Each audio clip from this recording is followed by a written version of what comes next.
You know, if you think about it, winter is really the best time to sit back with something creepy. Honestly, you can miss me with the spooky Halloween monsters, the pumpkins, the witches, and all that shit. Because everyone ought to know the real horror goes down at 5 in the morning in the middle of January, when you're out there balls deep in the middle of a blizzard scraping ice off your windshield. And come on, it gets dark at like 3 in the afternoon anyway, so the mood kinda sets itself. It's by far the gloomiest and most isolating time of year for me, and as a matter of fact, as I'm saying this, I can see my neighborhood being completely buried in snow out the window. If it goes the way they're saying, I might be sealed in here for months before anyone finds what's left of me. So if it's like July when you're watching this, I didn't make it. Anyway, why don't we take the opportunity to really get into the spirit of things and run through another RPG Maker game I found. If it's cold where you are, this game's gonna be the perfect fit for what's going on outside. If not, well, I don't know, just go with it. I'm not sure how many people are gonna be familiar with this one, but if you ask me, I think it might be among the best in the entire RPG Maker catalog, and I usually try not to say stuff like that before I tell you what it even is. Originally released in 2005, Lost Maria Namo Naki Hana, or Lost Maria A Nameless Flower, is a brutal post-apocalyptic survival horror adventure created by an independent Japanese developer in RPG Maker 2000. The game follows the story of a troubled priest named Noah, who lives in a remote town far in the north where it never stops snowing. On the outskirts of this town is a massive decaying building called Beoulve Manor, which has recently been plagued by paranormal activity, and it's attracted all kinds of bandits, bounty hunters, and fortune seekers eager to solve its mysteries. Nobody who goes inside ever comes back, and of course, the secrets within go far beyond the beings lurking on the surface. The game's creator, who went by the username Lova at the time and ran a doujin group called Lucifer Brand, won a significant award for the title, the gold prize in a competition known as the TechWin Contest Park. It even has its own Japanese Wikipedia page with a fair amount of information. You might say that's a weird thing to point out, but I've played console releases on this channel connected to big names like Atlas, with far fewer resources easily available, so it gives you a little bit of an idea of the kind of impact it had in its respective circles. Unfortunately, for as well regarded as it was in Japan, Lost Maria has never been translated into English in any capacity that I'm aware of, so it's not often spoken about in most Western communities. This is a very ambitious game, and I think a lot of people would be interested in playing it if it were patched in the future. In the meantime though, to at least have some kind of documentation out there, in this video I'm going to take you step by step through my entire playthrough, from the start all the way through to the true ending, covering story, mechanics, combat, and several possible alternate outcomes. My goal here is to highlight what I believe is an excellent example of quality for RPG Maker, and of course to hopefully inspire a playable translation patch somewhere down the line. This is one of those games where you could easily replay it a few times. There are tons of event flags and different things you can see depending on what you do. By the time it's over, my run here will cover the vast majority of the content, but for any completionists out there, there's definitely more waiting to be seen. Now to start things off, first I want to talk a little bit further in depth about the developer and show off a few articles and websites I found connected to the game. If you just want to skip ahead, check out the chapters below, otherwise, let's get into it.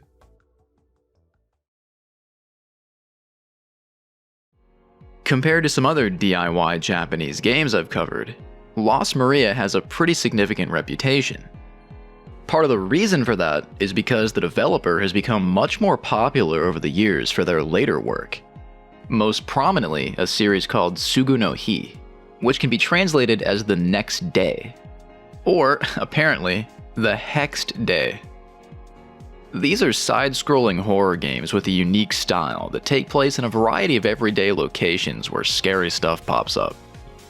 I've seen footage of this series here and there in passing, and I never realized it, but it actually got big enough to the point that there are even like VTuber collab versions out there as well. Now, the dev for these is listed as I'm Cyan instead of Lova or Lucifer Brand, but it's the same person, and I've got this screenshot from an archived website to prove it. course, it's not really a secret or anything though, they just started going by a different name. It's a somewhat rare occasion on the channel where it's actually easy to track down information about a creator in their early stuff because they kept making things to great success instead of dropping off the face of the earth. You love to see it. There are quite a few interviews, articles, and blogs out there talking about this person, so let's take a look at just a few. On the original 2005 award page for Lost Maria, we can see the dev note that they made the game based on two themes: love and murderous desire. As you'll see, the game is quite violent, and the story tackles love in several forms, ranging from romantic feelings to difficult family dynamics, and even seeing yourself as someone who truly deserves to continue on. These concepts, combined with a cold, isolated setting, actually remind me a lot of research I've done with another group, Deno Eizo, who are behind the games Hell Knight and Desperia. It seems like a bit of a recurring trend that these smaller Japanese developers end up touching on topics like loneliness and self-worth. To be fair, I guess you could say those things are often key elements in stories worldwide. But Japan is known for its intense societal pressures and the consequences thereof, and I find it fascinating how those ideas always end up manifesting in projects like this. This article also praises the game's presentation, mentioning surprisingly deep world design, effective atmosphere, and interesting characters. Similar thoughts are echoed in pretty much every interview I could find afterwards, including a Korean one from 2023 that I had to auto-translate. It's kinda cool how over the years, you see the dev gradually get more and more prolific, hitting audiences even beyond their own country, but it's like they always come back to Lost Maria no matter what's being spoken about. It's actually mentioned here that a big reason the game was created is just because RPGs were the popular thing to do in the early 2000s.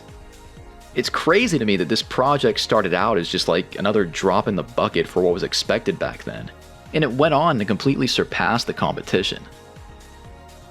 I think it's a really neat success story, because let's be honest, a lot of us here probably thought about designing a game before, but it's easy to look out at all the games already out there and get in your own head and think that, maybe it won't be worth it somehow. You'll never know for sure what's going to happen though unless you finish it, and here we have somebody who did, resulting in an experience we're still talking about 20 plus years later. Look, after seeing this, if you have an idea you've been sitting on, I'd say it's your cue to get started. The possibilities are endless. You could have people doing videos on it in 2057 saying it was underrated. Anyway, if you've been on the channel before, you probably know this, but often with these older Japanese indie games, just finding a working download link ends up being like a whole ass saga in itself. At first, it was looking like Lost Maria would be yet another one, because a lot of the original sites you could find it on are in fact non-functioning at this point. But thankfully, as of a few years ago, the developer actually hosts a mirror for it themselves on a site called Booth, where they just ask for a couple dollars in return. And believe it or not, I said there wasn't an English version available, and that is true, but there is an official Korean translation on here. It took me off guard to see this. I guess I'm just not used to other non-English versions being available for these kind of games. I'll put a link to both versions in the description below. I'd say this site is definitely the safest place to get the game, and it gives you a way to support the creator, which I'm all for. Although I'm sure you can dig up some kind of broken 20-year-old links on Wayback Machine if you really want to. I've personally never heard of Booth before playing this game. Maybe some of you are familiar with it, but look, I can at least vouch that I put my credit card into it, and my identity wasn't stolen, so that's what I'd recommend. Now with that being said, I think it's a good time to finally dive into the playthrough. We've established that this game's considered to be exceptional. We know it's got a long legacy behind it that people are still discussing to this day, and there's only one way to find out if it truly lives up. So let's see what it brings to the table.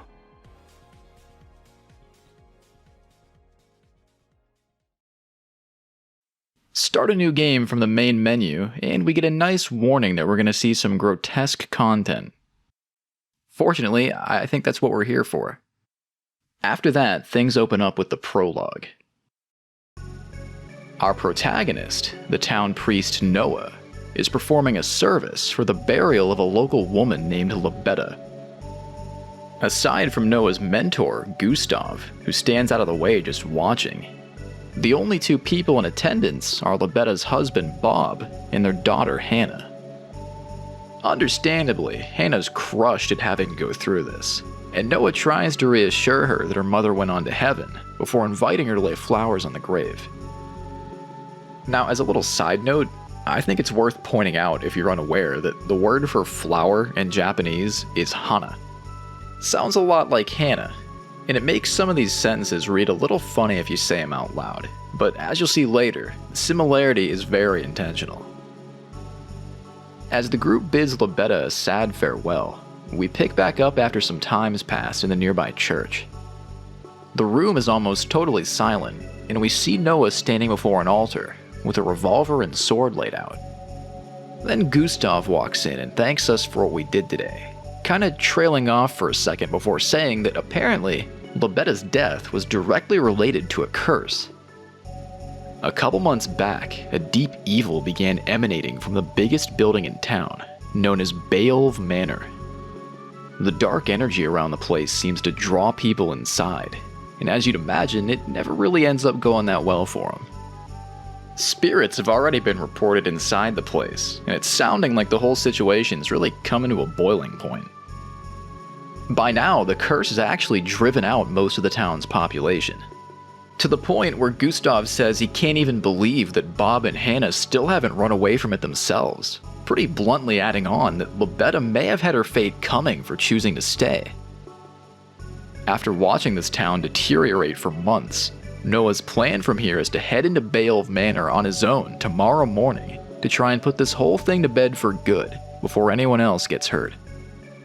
As Gustav takes his leave for the night, he comments on our blade that's been infused with magic and suggests that we rely on our training, saying that we shouldn't throw our life away pursuing this. Later still, as Noah stands and reflects on the upcoming mission, all of a sudden he can feel this imposing presence, and briefly, you're given control of the game. All you can really do at the moment is walk outside, so go on ahead, and once you're there, turns out that curse is way worse than we thought, because Lebetta's already risen from her grave. She became a zombie, completely reanimated in a matter of hours. I'd say that looks pretty bad, you know? But nah. Noah doesn't even blink twice at seeing this, and immediately fires off 4 rounds straight into her head as he says rest in peace, officially ending the prologue and setting the adventure into motion. Now if that's not a cool intro, I don't know what is, okay? This dude has seen some shit, and he doesn't mess around. It's like take your confessional somewhere else because this guy kills people. We're not talking about your average priest here. So, the next morning, we wake up, pick up our sword, and it's time to see what we can do. At the moment, we're in Noah's bedroom, which is just above the main hall of the church. Before we head outside, I'd say it's a good idea to take a look around for a minute and check out a couple things. For starters, of course we have the bed here, which can heal you back up to full energy, assuming you want to backtrack all the way over from the mansion or wherever you end up. Naturally, you will find other checkpoints and stuff as you progress, but this is like a guaranteed safe spot, so don't forget it's here. We also have some books on the shelf to the right. The first one gives you a rundown of the town we're in, called NF13, short for Northern Factoria 13. It's located far to the northwest of a distant royal capital, and it was built over top of an old wartime production facility. The snow never stops coming down this far out, and the soil is even acidic, which causes strange blue flowers to grow in the area. It's stated that these bizarre conditions are a consequence of industrial waste below the surface. Doesn't exactly sound like the healthiest place to live, but it must be safe enough, or I guess people wouldn't have settled here to begin with, right? The other book here is more explicitly like a tutorial message. This one gives you a quick intro as to how endings work in this game, specifically bad endings. Kinda surprised me at first to see this at the very beginning, but it is immediately relevant. Like I said at the start of the video, there's at least 10 different endings you can get. And the truth is, most of them are nowhere near being happy or satisfying. I'm not sure about the exact details behind all of them, but several take place if the character you're controlling dies during combat. Without spoiling too much, we are going to meet some other people to explore with, and if your party suffers even one fatality, that's it. Yeah, if somebody dies, you can't just revive them later or something like that. They're dead, the party falls apart, and you lose control. Then, you gotta watch their whole dramatic death scene play out, sometimes even the aftermath of it, and then, in theory, you could stop there, because that run's considered over. You probably will want to keep playing though. When you get a chance to save after these premature conclusions and load back in, you'll find that most of your progress is actually retained, and certain things will change on your next attempt. It's pretty cool, but instead of going any further into it here, I'm just gonna let you see it when it happens. It's a neat concept, and it often gives you some interesting story reveals too. The last thing you want to take a look at up here before going downstairs is the attic. There are a couple more books that concern demon hunting, as well as combat in general. Devils have no particular strengths or weaknesses. Zombies are weak to fire and bullets, and humans are capable of regenerating energy. And that goes for our character too. Now, I don't know how many RPG Maker horror games you've played, but the vast majority I'm personally familiar with aren't too heavy on combat mechanics like this. They might have a handful of battles for atmosphere, you know, but in my experience, primarily what you're doing is puzzles, reading, and running away. Lost Maria, though, is definitely an exception to that trend. It's straight up like a Super Famicom JRPG, random encounters included, and you're gonna be fighting a lot. So knowledge like this that we can exploit is fairly important early on. And if that's got you wondering, what's combat like? Well, your first taste of it can come as soon as we hit the ground floor. Before we leave, Gustav wants to test our skills and see how we hold up. I think he's worried we're gonna go up to that mansion and just eat shit immediately. If you feel confident for some reason and you don't want to practice, you don't actually have to, but it might be a good idea before the real thing, so let me show you how the battle system works. Unlike most games that I've covered on the channel so far, this one uses an active time battle system. What that means is you have this bar along the bottom here that gradually fills up, and when it does, you can take an action. Your opponent has one of these too, and the same rules apply. You can either wait for these bars to fill up in real time and think about what you're going to do or something, or you can just press the enter key to skip to whoever's up next. When it's your turn, you'll have a handful of options on the left side that I'm going to translate so you at least kinda know what the hell you're looking at. Up first, couldn't be any more simple, we have your basic attack. This has you swing your primary weapon for some damage. Below that, your next choice is to charge an attack. If you do this, nothing at all happens at first, until your bar fills up again, but when it does, you can use a sword technique. You only start off with one that's like a slashing attack. If you explore carefully though, you'll end up with a bunch of manuals to learn more. After this, we have defending. Again, with this option, you do nothing for a turn, but incoming damage is reduced, and you regenerate a bit. You might remember how that book upstairs just said that by default, humans can regenerate anyway, and it's true. Nearly every turn, you should be getting some health back no matter what you do, but when you defend, you get extra. Naturally, if you use this carefully at the right time, it can absolutely save your life, even sometimes being more effective than using a healing item. And on that topic, the next thing we have is the item menu. I think you probably get the idea, but this is where you can use any supplies you picked up. You can also fire your gun from here, assuming you're carrying one, and ammo to go along with it. I should probably note that you're not going to have a whole lot of stuff in your inventory at any given point. See, one of the biggest challenges of this game is the fact that inventory space is highly restrictive, limited to only 7 slots total. Some of you might think that 7 slots doesn't sound that bad, but here's the thing about it. Right off the bat, 2 or 3 of those are already going to be occupied by the weapons and armor you have equipped. So effectively you're down to like 4 without even doing anything. Space is a premium. You're really not working with much at all. We'll be talking about this again too. Let's just say it's a recurring issue we'll face.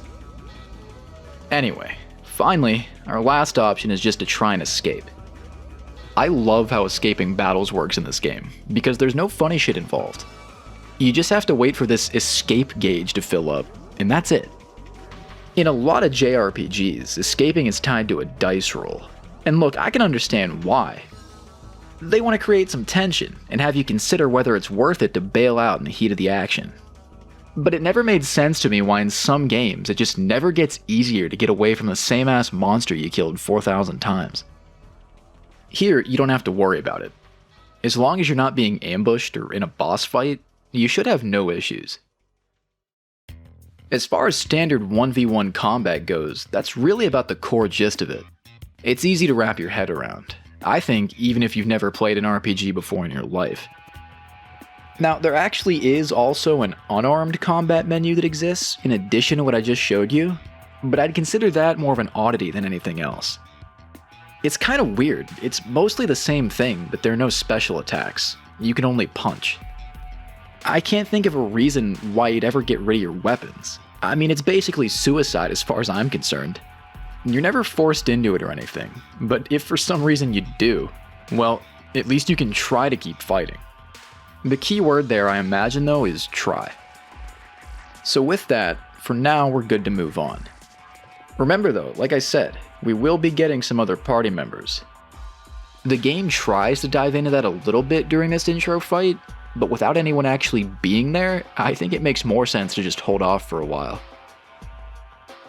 Once you're done sparring, or not, Gustav's satisfied, but says before leaving that we may not be as strong mentally as we are physically.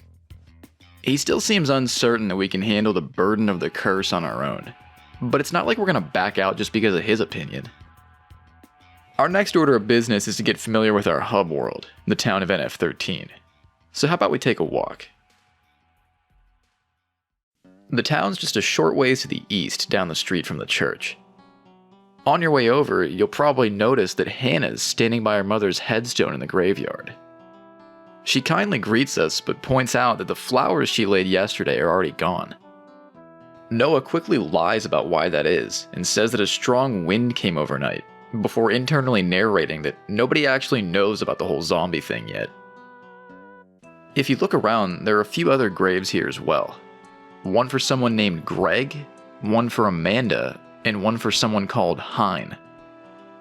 Hein is the priest who worked here before us, while Greg and Amanda are actually no less than the former owners of Beoulve Manor.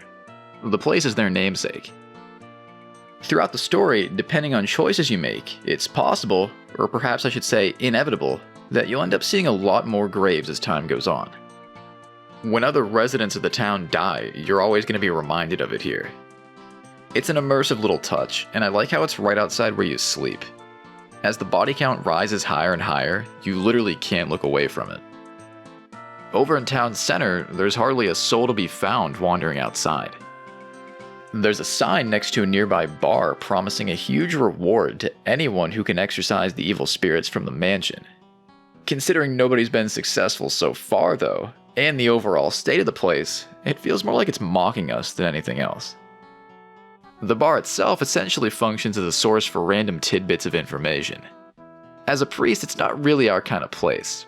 We aren't supposed to consume alcohol, and the bartender Nicholas even gives us some shit for being here, but there is some stuff we can learn. This guy sitting up front mentions some kind of apocalyptic ideology spreading throughout the royal capital, which is all based on the idea that humans need to be wiped out to truly improve the world. He claims this is all being propagated by a young woman and then turns away. Then, over in the corner on the couch, we have this oddly important looking guy playing guitar with his face concealed by the shadow of his hat. He doesn't do much for now, but if you talk to him, he can change the background music that plays in here. In the main seating area, you have mostly bounty hunters just hanging around. Pretty much all of them just ask if you're going to the manor and give you some basic gameplay tips, but one of them, who's named Elliot, only mutters to himself about his drinking problem. Honestly, good on him for recognizing that, but it's hard to blame him. It's not exactly sunshine and rainbow land over here. Every so often, it's not a bad idea to check up on the patrons here to see if anything's changed, especially after a major story cutscene or something like that. Right across from the bar is the town's inn, operated by twins named Lisa and Monica. Lisa, standing up front, tells us the only people who really stay here are exorcists and thugs. There's not much at all going on at the moment on the ground floor. It's also quiet upstairs, but there is one room you can get into that's being rented by a man named Rod. Rod himself is not in at the moment, but his family is. And if you help yourself to their personal diaries, you can find out that he's one of those exorcists Lisa mentioned. As a matter of fact, he's actually up at the mansion right now. Rod's wife Diana is not a fan of this, and finds herself crushed by a looming feeling that he's never going to come back. His son Jack, though, seems pretty oblivious of the situation. Back outside, with these two buildings covered, you have your choice of either going north or south. The southern area has a place where the town's singular royal capital guard is stationed, who's named Harvey.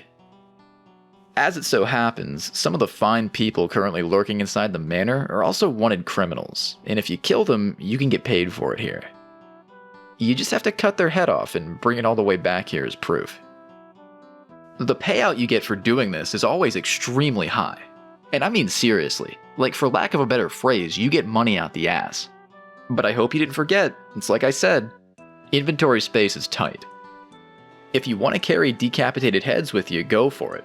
Just know it might mean some backtrackings in your future if you pass up on other stuff you want to grab. Harvey can also teach you new combat skills with the technique manuals you find, for a price. He can be a pretty damn expensive tutor, but fortunately, the bounties give you a way to deal with the cost. Before we're done with this section of the map, if you're curious about some more royal capital lore, there is a book available, which explains that after civilization collapsed a long time ago, a king established a series of city-states, but life didn't get much better. Crime is a big problem.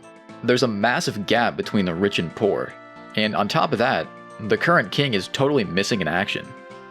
The people have no leader, and it sounds like the more populated areas are about as much of a shit show as where we are right now. Honestly, one of the things I like the most about this game is the way it tries to portray just how remote NF13 is supposed to be through writings like this. You're painted a picture of the wider world and what it's dealing with, but the royal government's only presence this far out is, what, one soldier? We're out here facing a curse that may as well be like another small-scale apocalypse itself, but it's made out to be something that's fairly irrelevant to society at large. I digress. So the northern part of town is up next, and this is where you'll find all the shops. On the left is Bob and Hannah's place, which is like a general store. You can pick from a selection of healing herbs here. There's cheap medicinal grass that heals you slightly, there's a stronger variety that helps out a lot more, then there's one that cures poison, and finally, there's the Idaten leaf, which allows you to act much faster in combat. As you can see, the stock of these items is limited, and it only refills if you personally invest money to get more ships in. It takes time too, you gotta sleep and then come back to get the new supplies. Now if you've been paying attention and hearing me talk about that whole inventory space problem again and again, you might be thinking, damn Marshall, you can't really carry too much of this stuff, huh? And yeah, you're damn right. Which brings us into our next mechanic, combining herbs. We saw a zombie, we're going up to an evil residence, and we're mixing plants together. The game's pretty clear about what it was inspired by. But hey, it works well. I'm not complaining. As a priest, Noah has access to the ancient secret art of packing a fat-ass J, and you basically have to do it on the regular unless you want to fill your tiny pockets with garbage. They got this book in the back of the store with a list of herb combinations, and if I were you, I'd just snap a photo of it or write them down somewhere. You can greatly increase the potency of weak healing herbs, for example, by smashing them together. And with a double Idaten herb combination, you can even smack like 3 times faster than normal. As a rule, you always want to combine if you can. You're just wasting space and efficiency if you don't. Moving on to the next store. Across from Bob's place, we have the junk shop, inside the back of some bombed out old truck. If you ask me, I wouldn't exactly say that junk is the best descriptor for what this place sells, because it's primarily a gun store. To be fair though, the cheapest model they sell is some doohickey piece of shit held together with rubber bands. But they also have a spare revolver with cartridges, as well as submachine gun ammo and even magnum bullets. The variety of firearms you can use throughout the game is actually pretty cool. There's a lot more options than I expected, and it goes beyond what you see here. For example, there's also a sniper rifle you can find, and a shotgun. Of course all the guns have their own specialties, but for now, I'd say the starting revolver's fine. You can also buy spare keys here. As far as plot-relevant doors go, you'll find the necessary keys to get by, but there are some optional ones where you may need to purchase an extra to see what's inside. The very last store is actually owned by Gustav. He sells a couple swords, and he has a buckler for extra defense. It may not seem like much, but frankly, as soon as you can afford it, I'd grab that buckler and strap that thing on. In the opening couple hours, it's really not hard at all to get your shit rocked and have to retreat back to town. So if you bring a strong defense, it can keep you in the action for just a bit longer. Once you're done here, that's it. We've officially covered our base of operations, so go around, make any preparations you can, and once you're ready, it's time to start dungeon crawling. Further north ahead of this shop area is where you could say the no man's land begins. There's one last building with an empty jail cell, and beyond that, a big stretch of nothingness, where the wind howls between the trees. Continue on, and when we arrive at the foreboding entrance to Beoulve Manor, it looks like we're not alone. Standing out front is Rod, the exorcist whose family we already met back at the end. He claims he's been sent here alone from the royal capital to investigate the curse, which is something you could say Noah doesn't really take kindly to. He doesn't trust Rod at all and flat out tells him to go back home so we can handle it. Unfortunately for him, it's not quite that simple though, as Rod explains that he's here on official orders from somebody, but they haven't even told him what he's supposed to find inside. While these two are clearly not friends by any stretch of the imagination, with that, they end up deciding to cooperate and explore the mansion together. And from this point onwards, you're gonna have to be on your guard, because the random encounters are turned on and anything can happen. Now that we're really into the meat of the game and we have another party member, let me walk you through the mechanics of what I'd say is the chief gimmick, the zapping system. In your typical JRPG, when you're controlling the protagonist and walking around in the field or a dungeon or whatever, you don't usually have to think about what the rest of your party's doing, because for all intents and purposes, they're like gorilla glued to your ass. They might be walking in a single file line behind you, they might hang around in your general area, or you might not see them at all, but the point is they're along for the ride. They automatically go where you go. In Lost Maria though, it's about as far away from that as you can get. To reflect how our main characters here met each other like 5 seconds ago and have completely different motivations, they don't move together. They're totally separate people that you have to switch between and move around individually. Obviously, right now we're controlling Noah, and you can see Rod just standing there. Where he's standing is where he's gonna stay forever, until I open up the pause menu, click the zapping button, switch to his perspective, and take him somewhere else. Now, depending on who you are, this can either sound like the most annoying thing in the entire world, or a fairly interesting gimmick for a game. I thought it was cool, and apparently a lot of other players did too. If you think it sounds tough, well, hold on, because I'm not done yet. It isn't only movement you have to worry about. We are fully committed to the bit of playing as separate people who are unlikely allies. So each main character also has their own inventory and stats, and they will not share with each other. Whoever picks up an item is who keeps it, and if you want to get rid of something, even if it's like the best weapon in the game, you can't give it to a companion. It just gets destroyed. Hearing this, I wouldn't blame you for wondering if your people help each other at all. They definitely can, in a couple ways. It just requires a bit more conscious effort than most other titles, especially at the time. The most important thing they can tackle together, like I've alluded to, is combat. As long as your guys are physically in the same room, when a battle triggers, you'll fight side by side.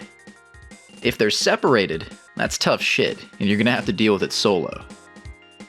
During party combat, the person you were directly controlling handles melee, while the others hang back and give you support. All you can do on support duty is fire guns, use items, or just watch. You should try your best to keep everybody well stocked, so that no matter who ends up playing this role, they can actually help you every round, instead of just standing there with their thumb up their ass. You can switch who's playing the active role in the middle of a fight, but it'll probably let the enemy get in a free hit, so try to be mindful of when to do it.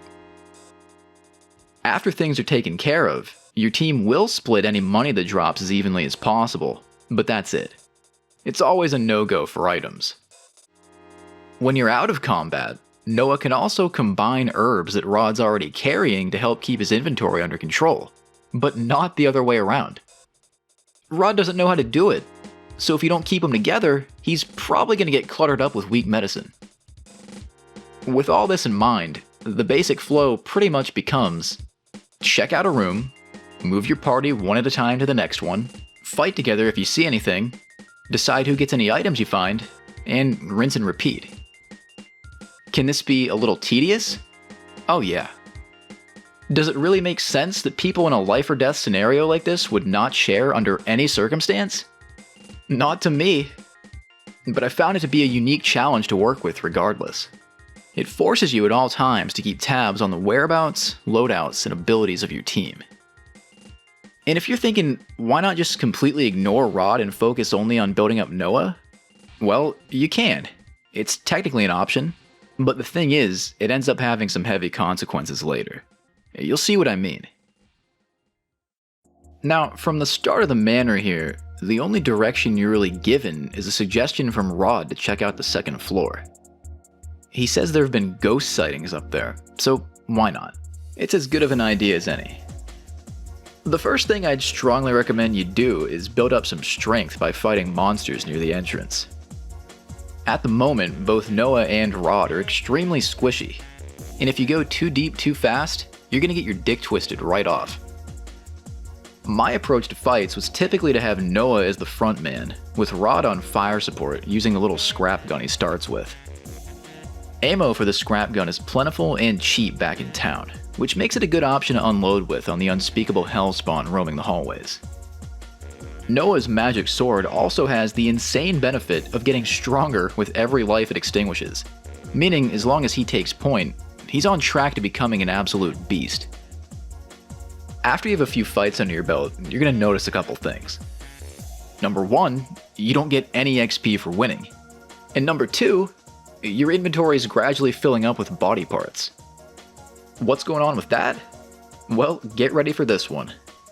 In the crazy world of Lost Maria, you raise your stats by eating a piece of everything you kill. After every battle, a random organ or limb drops, and they raise your power a little bit. It could be brains, bones, chunks of meat, eyeballs, stomachs. It's honestly pretty grotesque and frankly bizarre in how matter-of-factly it's treated. The game really glosses over the whole thing in a way that I find fascinating. I mean, you'd expect consuming corpses to be like a big part of the plot or something, right? Like, oh shit, we're flesh eaters just like the monsters, you know? Something, but it isn't. Hardly anybody even acknowledges it. It's just a part of life here. Like, yeah, we eat them. What'd you think we were gonna do? It reminds me of Digital Devil Saga if it was way more nonchalant. You don't have much control over what parts you end up with, so it doesn't exactly matter what they are, because you're just gonna gulp it down anyway. In the pause menu though, aside from the usual stuff like the items, skills, and save menus, there's also a stats screen where, among other things, you can see your character's favorite food. Of course, we're not talking some shit like, oh, fun fact, Rod likes pizza. No, he likes to eat chunks of flesh from his kills. And Noah likes to eat the heart. If you're able to get the favorite, your stats will go up a lot more than when you consume the others. It's worth keeping in mind, but again, you can't predict when it's going to happen, so it's more like a lucky bonus than something you really have to plan your characters around. Thankfully, the stuff you're leveling is quite basic because of this. From the top, all we have is health, attack, defense, and lastly, the amount you regenerate every turn. Once you've boosted these enough and the battles start feeling a bit easier, then I'd say you're good to go with exploring. Alright, we know we're looking for the second floor, but how do we get there? The center door in this entry hallway here is locked, so I flipped a coin and decided to go left. The left door leads into a spacious dining room, with a rotting wooden floor that seems seconds away from collapsing. There's blood streaked across the table, and we can see a crate nearby with something inside, sitting precariously on a dangerous-looking ledge. Of course you want to get over there and crack it open, but try it, and sure enough the floor gives in, keeping us from getting to it. From there, I figured my best bet was to focus on the blood, which was trailing through another door. This brings us into a hallway that's nearly collapsed entirely, with only a dying man here sitting up against the wall. This guy's organs have been completely ripped out, but somehow he's still able to tell us that he stashed a key in the fireplace in the dining room, saying we should be thankful before giving in to his fatal wounds. It sure is a good tip, but as you can see, just like that crate, the fireplace is out of reach too. This bottom door in the dining room doesn't help much with solving that problem either, only leading to a supply closet with a revolver cartridge.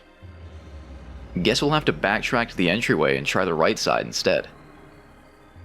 On this side, there's a small library, or a study, I guess you could say, with a few books to read. The top left shelf has a sword technique manual, and the one next to it has just a short blurb that explains how a lot of the world's knowledge on melee combat was actually lost during the apocalypse, because people were using guns, and the skills fell out of style.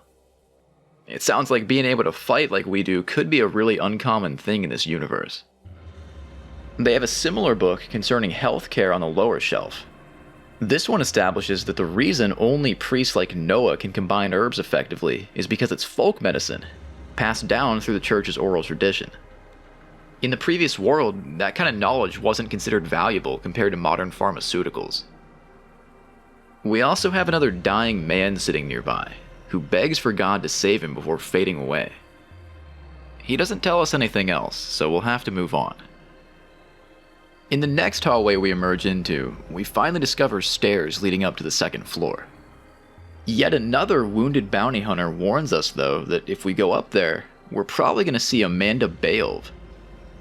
Apparently Amanda died by suicide, but now she's back with a vengeance.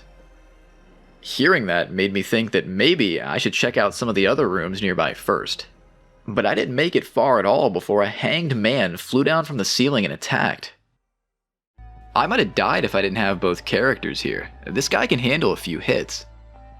Noah's sword isn't that effective on him, but a few revolver shots should do the job. Once he's down, you have a few more paths available. And I understand it might look like I'm just stalling for time before we finally go upstairs to see the ghost, but look, okay, it's worth it. The northern door takes you to a box with a needle trap inside that does hurt you a little bit. However, you get a nice headhunter's sword in return, and honestly, I'd say it's worth getting tetanus just to have it. Then on the left, we have a door that takes us to healing supplies we couldn't reach in the study. And lastly, we have one that takes us to a guy who says to look for a hidden staircase. Now if you take a second and look just at the top of the screen in this room, there it is. I think hidden's kind of an overstatement. You'll want to make a note of this chamber. It's important, but we can't do anything with it right now. As a human being in real life, you can clearly see some kind of keypad on the wall and a crate to open, but it's too dark for our party to use them. We have to get the lights on somehow and come back. And I guess that brings us back to the steps then. Up on the second floor, you have to work your way down an extremely long hallway. The encounters felt like they were coming faster than ever on this part, so be sure you've looted everything you can and you're fully rested if you intend to see every fight through.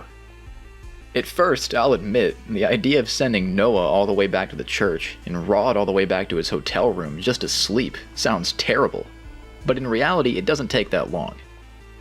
We're also right about to find a safe room, so you won't always have to make the full run back. Now, I was playing as Rod for most of this part, and when I was about halfway down the first stretch of the hallway, there was this red flash across the screen. Then everything went dark, and Amanda's ghost flew inside of my body while screaming at the top of her non-existent lungs. Noah doesn't appear to notice this whatsoever, and it's almost like it may not have even happened from his perspective. I can't say for sure if these scares go down the same way with every character, but I will say that Rod especially feels like a magnet for them, whereas with Noah I rarely saw anything. If that's how it works, it does make sense that the Exorcist is more perceptive towards hauntings. After Amanda's guest appearance, hordes of skeletons and zombies kept piling on the attacks, but with every battle, that magic sword's power level was rising higher and higher. By the time I reached this series of doors at the end of the hall, I was starting to feel fairly confident. The first door here leads to an old bedroom, which is our first checkpoint. You can freely sleep if you need it, with a small catch. You're required to have a partner with you to pull security while you're out. Nobody is trying to sleep in this room by themselves. There has to be somebody to keep watch. You've also got some of Amanda's diaries over on the shelf. The entry details the death of her husband, Greg, who slipped and fell off a cliff while searching for their missing son, Leon. Neither of them ever returned, and the grief was too much for her to handle. She just couldn't keep living with the pain. The next room down's mostly empty, except for the teddy bear hanging from a noose towards the back. Leon's diary can be found here, and you can tell he was pretty young based on the way he writes. He describes a day spent playing at the church, and mentions how the priest there listened to him as he spoke about the way his parents argued. That must mean that Noah was at least somewhat familiar with this kid, and that's interesting because you wouldn't be able to tell that just by playing as him. He offers nothing before this as to what Leon was like, and he doesn't even react in any real way to what we're seeing here. There's also the fact that Leon wasn't buried back at the graveyard. He could still be out there somewhere. It's kind of like our first hint that the protagonist may know more about what's going on than we do. As you approach the final room on the right, the entrance suddenly collapses, startling another guy standing nearby. For once, it's actually someone perfectly healthy, who hasn't had their organs eviscerated. He doesn't tell us his name though, and only says that he's here for Greg Beoulve's hidden fortune. The man seems to believe there's really nothing else to be found on the mansion's above-ground floors, and tells us he's going to the basement. Noah tries to warn him to not get himself killed looking for treasure, but he couldn't give any less of a shit, and basically shoves us aside before walking off. Might as well tag along and see if there's anything down there. On your way back, be sure to grab this revolver ammo if you need it, and then... what the hell just happened? Yeah, you're just walking, and all of a sudden you're somewhere else. It turns out the floor fell apart again, and this time our luck ran out and took us with it. Now we're in some other part of the ground level that we couldn't reach before. I mean, I'll take a shortcut. Unfortunately though, the landing is so loud that a zombie immediately blasts through the window ahead and bum rushes you. I hope you're prepared for it, because whoever fell is gonna have to fight it on their own. This was a close call for me. If it weren't for the fact that I was carrying some extra medicine, I definitely would have died here. Once the zombie's done for, have your other character jump down, and we have some new rooms to scan. The only way you can go from where we fell is to the right, which flows into a big storage area. The place is littered with destroyed barrels and even a wine shelf, but the only thing we can actually make use of is more ammo sitting by a corpse. Taking the lower door from here brings us to a familiar sight. It's the dining room again, where we can finally open that box we saw way earlier and get a powerful healing herb, as well as the key hidden in the fireplace. This key unlocks that middle door from the very start of the mansion, and now you can get around the entire first floor much easier. It's kind of weird though. The first time you open this door, if you're playing as Noah, you'll also get a cutscene where Leon's ghost appears and walks off to another room. So wait, he actually is dead? Noah seems completely shocked by it, but still doesn't say much. I'm pretty sure you can actually ignore it if you want to, but if you do try to follow Leon and go all the way back to his room, there's like a hidden flashback you can see if you read his diary again. It's just a distorted picture of somebody, and the text says, "I had to do this, don't feel bad." After it's over, Noah tries to forget about it, but then Leon's ghost appears once again, standing on top of the shelf behind us before disappearing. Now, if I may point out the obvious, after seeing this, all signs are pointing to somebody killing Leon. I mean, shit, it could even be Noah himself.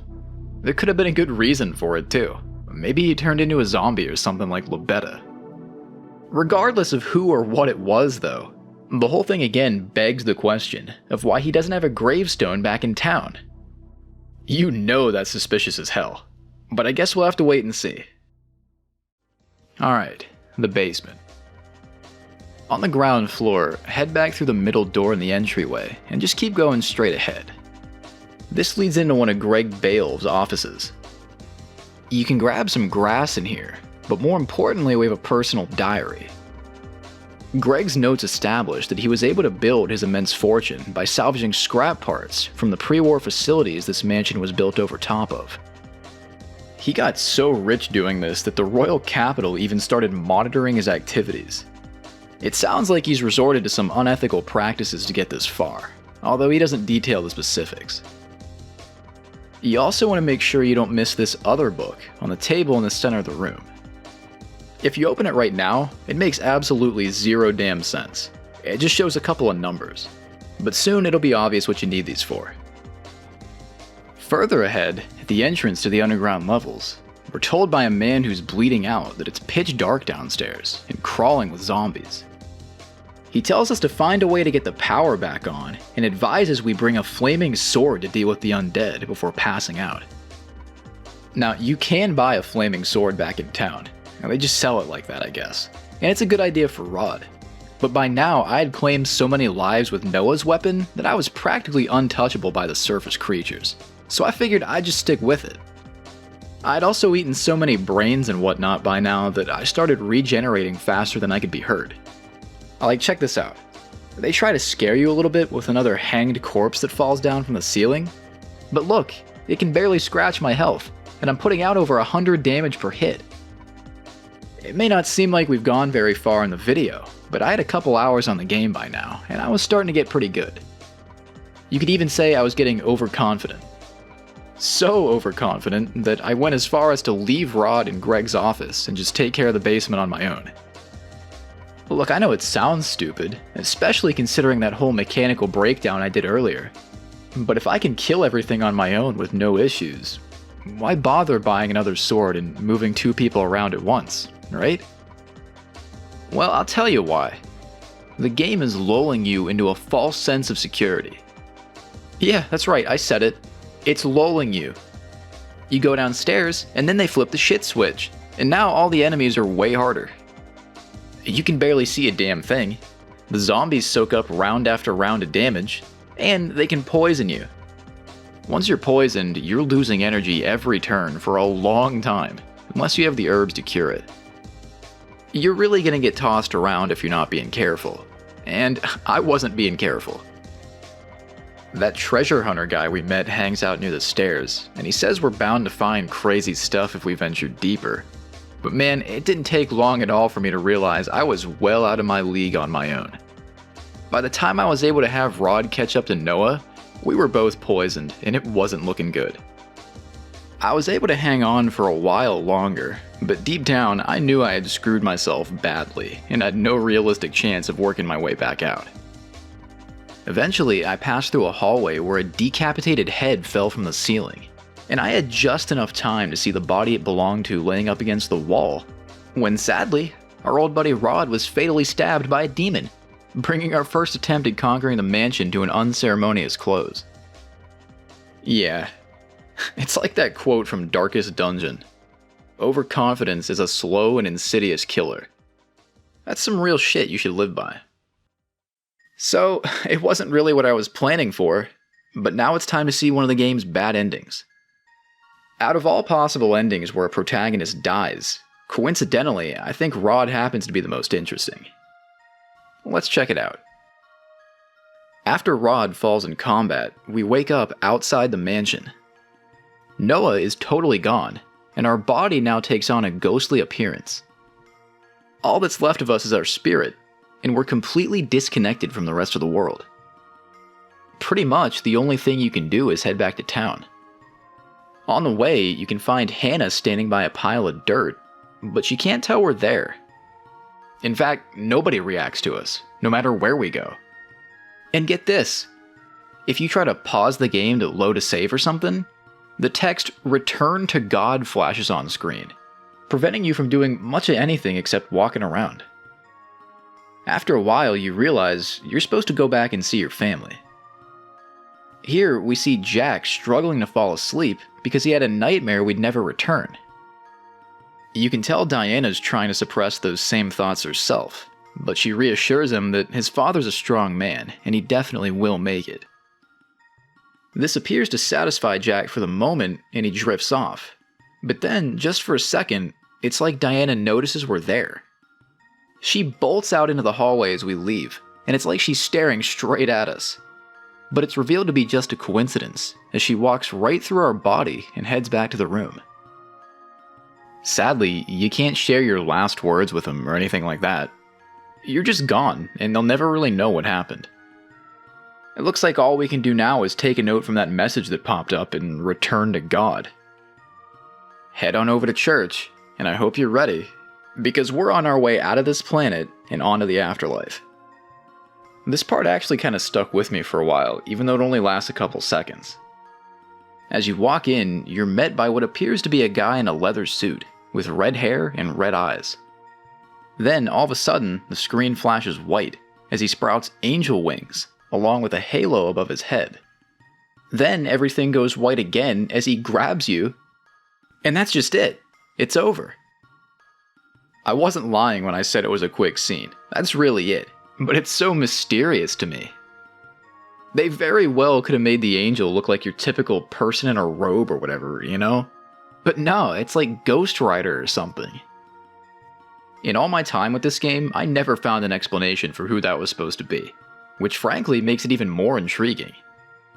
Just like Rod's family will never know the full truth of how he died, we never get to see the full truth of what his next life is going to be like, and the one glimpse we get of it defies all the usual expectations.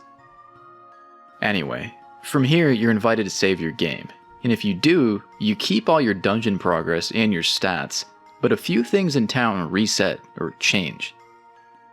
For example, the prologue is going to be different this time. Look at this. When you load in again, it doesn't start off with the burial scene at the graveyard. Instead, you get a totally new intro focused around Rod. We can't see much in this one, and all we can hear is a constant heavy heartbeat, as a voice calls Rod by his full name, Rod Crisford.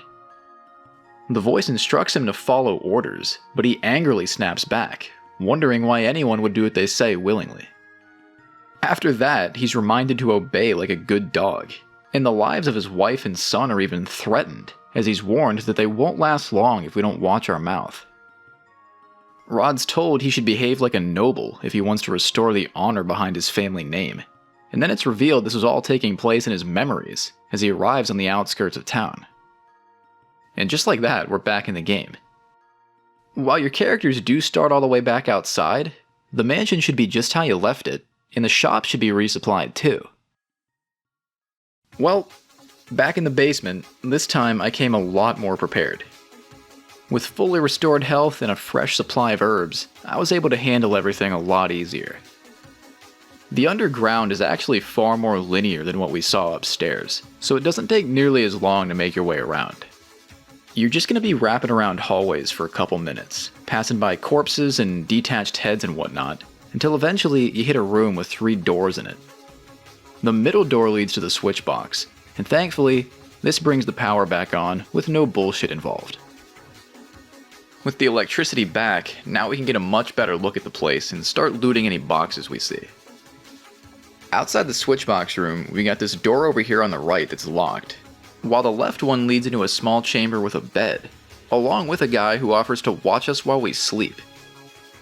He might be completely friendly and legitimately trying to do us a favor, but there's no way for a stranger to say, "I'll watch you while you sleep," without it sounding creepy, so I turned him down and backed right out of there. I was only trying to practice stranger danger, right? but sadly, it gets him killed. Right when I stepped out, I heard something wet and sticky hit the floor behind me. Turns out, over the course of the 3 microseconds that passed after shutting the door, a deranged assassin called the Berserker dropped down and sliced the dude's head clean off. Whoopsie! The Berserker is completely out of his mind and mostly just giggles a lot, but he is polite enough to ask if he can do the same thing to us before attacking. I have to admit, I was pissed at myself here for a second, because once again I left Rod somewhere else to try and cover ground more efficiently. I mean, that's some dumb shit. It's like I never learned my lesson or something. On the bright side at least, Noah's sword happens to be more than enough to pull you through this fight relatively unscathed. Ironically, once you win, you're the one who ends up collecting somebody's head as a prize. You can take the Berserkers back to town for some serious bounty money. Hell, you can even take his weapon if you want. I know walking back to town to get paid right after we just got here again sounds like a serious pain in the ass. And it is, but it's well worth it too. I mean, look at this, 3,000 gold? This is like enough to buy out the entire general store. It's definitely a nice cushion for your savings. Now, speaking ahead, as you're navigating the newly lit hallways of the basement, all those ones we saw lying around suddenly come back to life, and they're out for blood. You'd expect disembodied heads to be weaker than their full-bodied counterparts, but no, somehow it's worse. You can't pick them up and sell them like the Berserker either, because they don't belong to criminals. It's like fair enough, but they do belong to evil-ass zombies, and I feel like that's worth at least a little bit of money from the government. Oh well. With the power back on, our next point of interest is this elevator, not far from the stairs going back up. Our old treasure hunter buddy's over here now, and he says that while it is functioning, the doors are sealed shut. We're told to investigate Greg's office for clues, and this is where that 2-number book comes into play. These 2 digits are for a password. And where do you put in a password? Well, there was that secret staircase on the first floor, remember? And we could just barely see a keypad on the wall. We can see what's going on now with the lights, and you'll notice it needs 3 digits. So we're missing one. I tried brute forcing it for a few minutes with some of the classics, like 123, 321, and that kind of thing, but I wasn't getting anywhere. Honestly, I feel like I would have gotten stuck on this part for a really long time. But by sheer coincidence, I happened to switch to Rod and looked at the book again, and for whatever reason, he can see the final digit written on the page, creating the combination 172. It's like when you're checking the fridge for something and you just can't find it, and then you ask your mom and it's right in front of your face. Like, what the fuck? Anyway, this opens the elevator doors, and from here, our new goal is to delve down as deep as we can and investigate whatever we find. You'll probably want to grab the sniper rifle in the box here before you go, too. Ammo for it's incredibly rare, but it does blow shit back to the 7th circle of hell. I will say Rod especially can make good use of it since he doesn't have a sword powered by his own bloodlust, but it's up to you. Now, as soon as you start working your way down, the game becomes almost purely like crawling through corridors and killing things for a while, with some little gimmicks thrown in. For those floors, I'll basically just give you a very broad overview of what happens. But first, you might notice on the control pad that we can actually go up 1 level too. This is never actually something you're required to do, but it leads to an interesting scene. So why don't we check it out before we keep going? Taking the elevator up brings you into a weird isolated area outside, maybe somewhere behind the mansion. There's a long snowy path that seemingly leads to nothing, except off to the side, if you pay attention, one tile is just a bit different than the others. And if you touch it, you find a staircase. The stairs lead to a decrepit old tunnel with a singular door at the end housing an ecology lab. The place is covered in blood and filled with test tubes and machinery. We're not alone either. Waiting for us here is a scientist named Jekyll, who stands with his back to us and asks if we're a patient. You're able to completely back out of this dialogue if you want and just leave. But apparently Noah recognizes Jekyll as a wanted man, because you also have the choice of saying you're here for his head. If you take that route, Jekyll starts laughing and calls us a fool who's obsessed with money. Then a zombie flies out of his closet at like 700,000 miles per hour and attacks us, as he promises to use our corpse for his experiments. The zombie's just like all the others we've seen up to this point and goes down easily, but after that you have to contend with the man himself. Dr. Jekyll fights primarily with a magnum, and yeah, it does hurt a lot to be shot in the chest with it. Hopefully you've eaten enough eyeballs by now that you can shrug those bullets off and push through. Truthfully, Jekyll doesn't have much health himself, so as long as you can hang in there for a few rounds, you should make it. It's a real glass cannon type of boss. When he's defeated, he sits on the ground dying, and now wants us to cut his head off, because he's afraid of reanimating like the others. I guess he doesn't realize it's not going to make a difference. I mean, we've seen plenty of floating heads already. Of course we're still going to take him up on it though, after which you're also free to take his gun if you want it, and read through his notes. Apparently, Jekyll was highly knowledgeable about a place called the Lower City, far below the surface of the mansion, and he struck a deal with Greg Beoulve to share info about it with him in exchange for a lab and test subjects. Jekyll was obsessed with the human body's regenerative properties, and he believed he could come up with a way to reverse death itself. His early results were utter failures, but he did find success, although not quite in the way he expected. You're not given a whole lot of detail, but whatever he did, he ended up finding a way to create what the notes refer to as ghouls. In essence, mindless cannibalistic zombies. To be honest with you, I know I just joked about it, but it actually doesn't make full sense to me why Jekyll thought he would turn into one as well. I mean, it's not like he got bitten or something, right? I'm assuming everybody else we fought did, because they had their organs and shit ripped out too. But here, that's obviously not what happened. So it's like the land itself is tainted or something. Maybe that's how Lebetta came crawling out of her grave, even though that's all the way back by the church. I don't know. At the very least though, we can say that what's going on here isn't purely the result of paranormal evil. There's some kind of man-made scientific angle to it as well. Well, with this taken care of, the only thing in front of us is a long way down. Resupply in town if you need to, and then I guess we'd better get to it.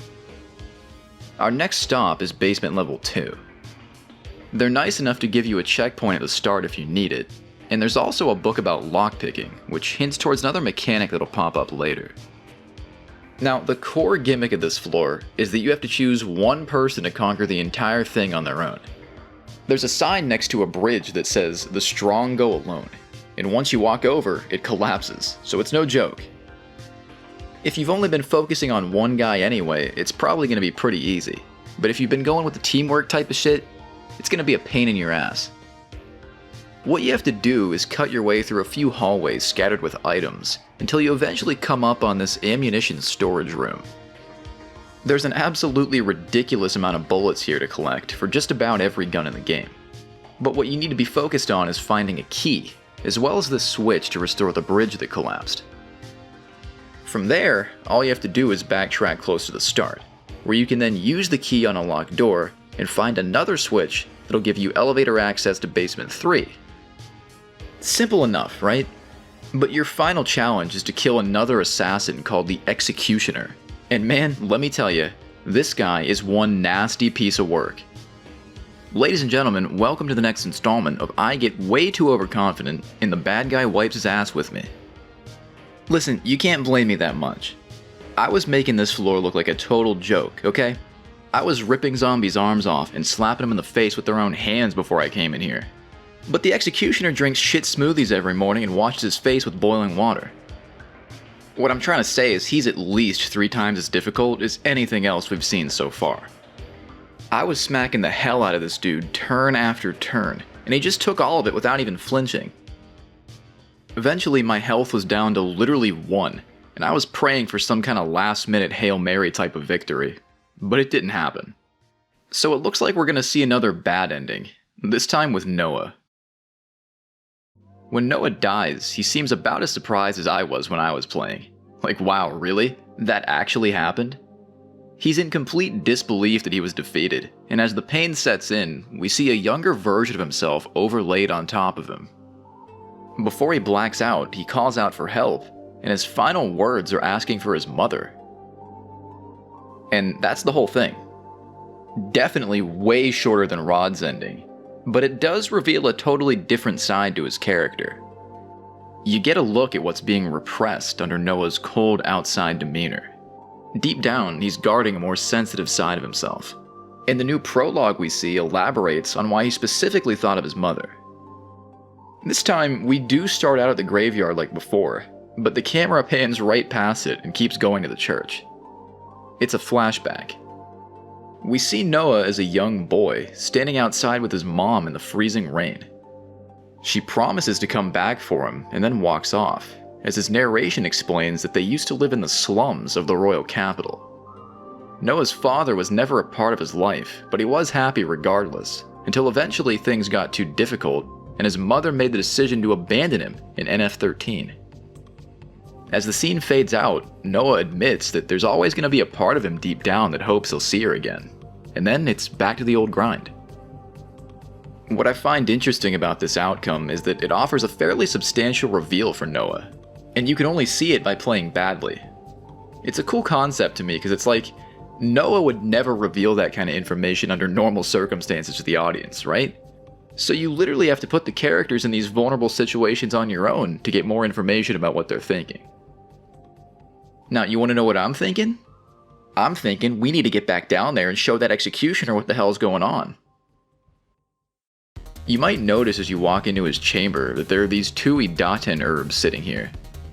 This is a clear hint that you should probably use them during the fight, which I ignored at first because I thought my swag was too tough. If you grab up both of them and combine them, you'll be able to act so quickly you can put out like 300 damage every few seconds. The crazy thing is though, it's still not a total walk in the park.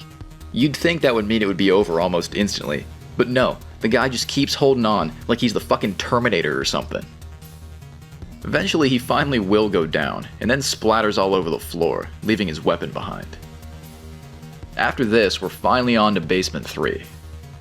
This level's made up of a bunch of rooms and hallways with collapsed floors, and the gimmick is that you have to go around pulling a whole bunch of switches, gradually working your way towards the last one that'll send the elevator lower. The enemies here get way nastier, and some of them are downright strange. Let me give you an example. Now, you ready for this? Alright. This one's called Pangea Hole. You know Pangea, right? Like the supercontinent from 300 million years ago? So what is this? A time-traveling, long-lost human predecessor that nobody knows about? You also have living dolls with evil severed fingers that float around their heads. And look, if you see this one, just run, it's not even worth it. This monster's called Camilla, and she soaks up a considerably higher amount of damage than the others. The thing about getting stronger in this game is that you're not actually being rewarded anymore for a tougher fight than you would be for a curb stomp against skeletons back at the entrance. Regardless of who you're fighting, they all drop the same organs, so tougher enemies are just a bigger drain on your resources. If you're really having a lot of trouble down here and you want to build your stats, I'd say it's way better to just go back upstairs for the grind. After like 30 minutes tops, you'll have no issues. Once you've gone around and hit all the switches on this floor, go back to the elevator, and up next it's Basement 4. This one's surprisingly compact, and mostly serves as a place to give you a big-ass lore drop before you keep going. We find our old nameless treasure hunter pal in a bedroom, and he stops us when we try to continue on through the door ahead, warning that we should carefully read through the books in here before going. These books dive into the existence of the Lower City, a place we already kinda know about thanks to Jekyll. The Lower City is the remains of a pre-war settlement where the air is so polluted that breathing it straight up kills you. The toxicity is embedded so deeply into the soil that even the snow above ground contains trace amounts. The books go on to explain that the surface world we're familiar with actually sits on top of a massive plate, and the original world from before the apocalypse lies below it. The wars ruined Earth to such an extent that it was completely uninhabitable, and it basically had to be thrown away and rebuilt. Even just knowing about this is considered highly classified information by the royal capital, because after this plate was built, truth is, not everyone was able to migrate to live on top of it. See, the vast majority of the human population was actually left below it, probably to die, or somehow live out some kind of miserable poisonous subterranean existence. There's a note from Greg Beoulve thanking Dr. Jekyll for sharing this information with him, and the text goes on to theorize that the lower city may somehow be relevant to the apocalyptic ideology spreading throughout the capital. I mean shit, it's like Shin Megami Tensei 4. There's a whole entire world right below us the entire time. After you read through all of that, our acquaintance here starts talking about the capital's doomsday cult. It's a secretive group who he claims is already aware of the lower city's existence. They believe that to atone for everything that's happened to Earth over the years, all of humanity should die and let nature recover from it. At first, Noah thinks this guy's actually one of the cultists, but he quickly clarifies that he's part of an opposition group that wants to take him out of the picture.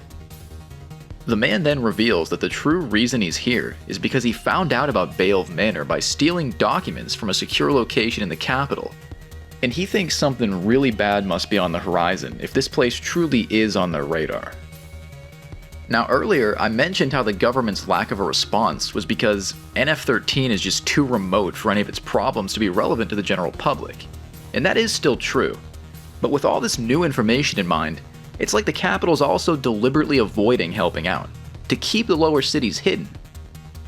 If you think about it for like 2 seconds, it's obviously to their benefit if the whole curse thing stays, because it has a high chance of killing anyone who could stumble upon the planet's biggest secret. That may also explain why random assassins are trying to kill us. The government knows about this place, the cult knows about this place, and it's like they're both trying to keep it under wraps as best they can. That could be why Harvey is just stationed in his little building all the time, and why Rod's boss couldn't even tell him the reason he's here in the first place. It kinda makes you wonder whose side he's supposed to be on at the end of the day. As the conversation wraps up, we're told the lower city contains the keys to the world's salvation, as well as its ruin. The technology down there could bring about a new era of prosperity for the surface world, but at the same time, there are also massive stockpiles of weapons, and the cultists will do anything they can to get their hands on them. So yeah, I guess the stakes are now officially through the roof. Let's just try and focus on getting down there first.